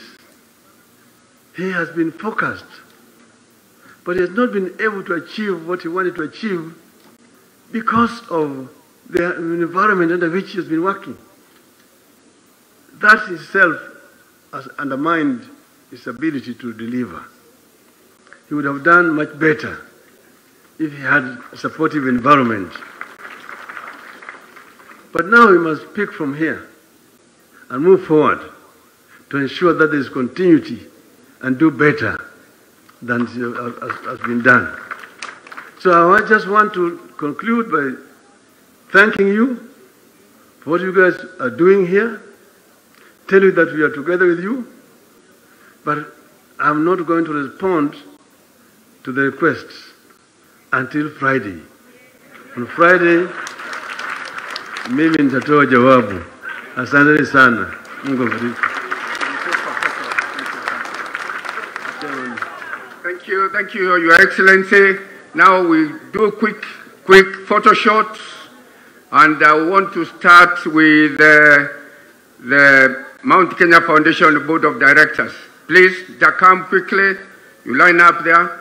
Somebody can help us to get hii kitu kutoka hapo.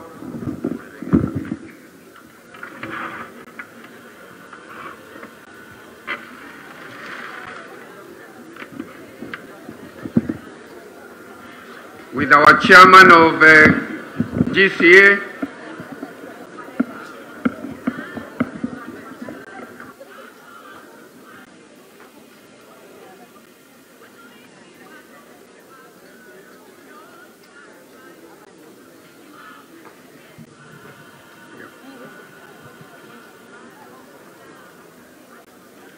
thank you very much.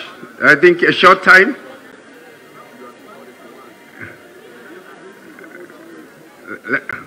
KK, let's have the photo shot. Thank you very much. The next will be the members of Parliament of Mount Kenya who are here, the elected leaders, the members of the Senate,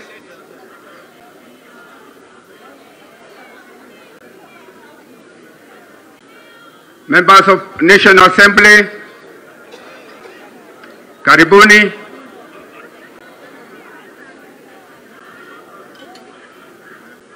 Thank you very much.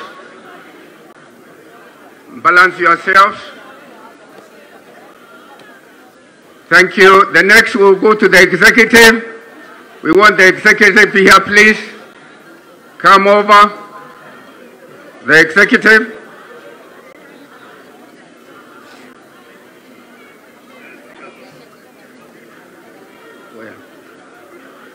Okay. Okay, these are the speakers of the county assembly. I wanted to call you with the governors, but it's fine. The executive, please do come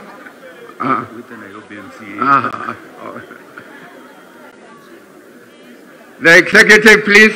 No, jenga ngoja kidogo. Let's have the ladies also.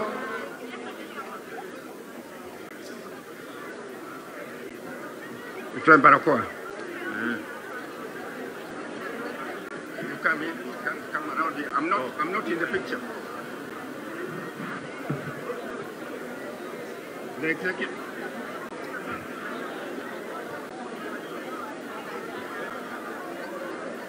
Thank you very much. Thank you very much. Let's have the governors and the deputy governors, tafadhali. Let's have order, please.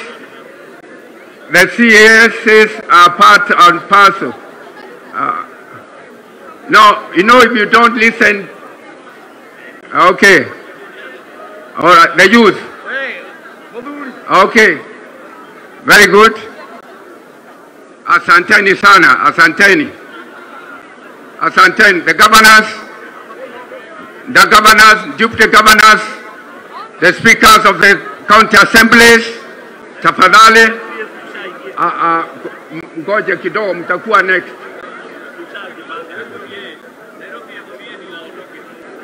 Okay, nasikia wako hapa Nairobi MCAs.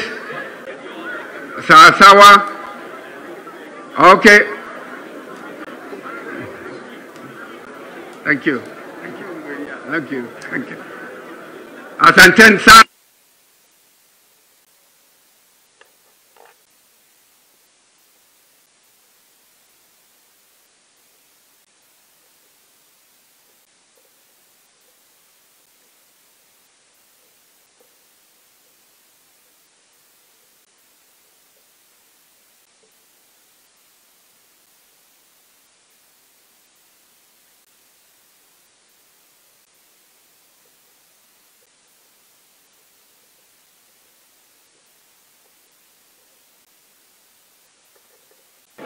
Let's have order.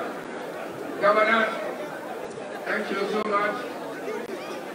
You can have your selfie as he walks out. Please don't go before we have our final prayer. We want to have our final prayer. Thank you very much. We also have the aspirants. Come. Thank you very much. The aspirants who are our future leaders. Karibuni. The aspirants, the wengi, simameni nyuma, tafadhali.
Asanteni sana, asante kila mtu. Kwa sasa ningeomba tafadhali aspirants, asanteni.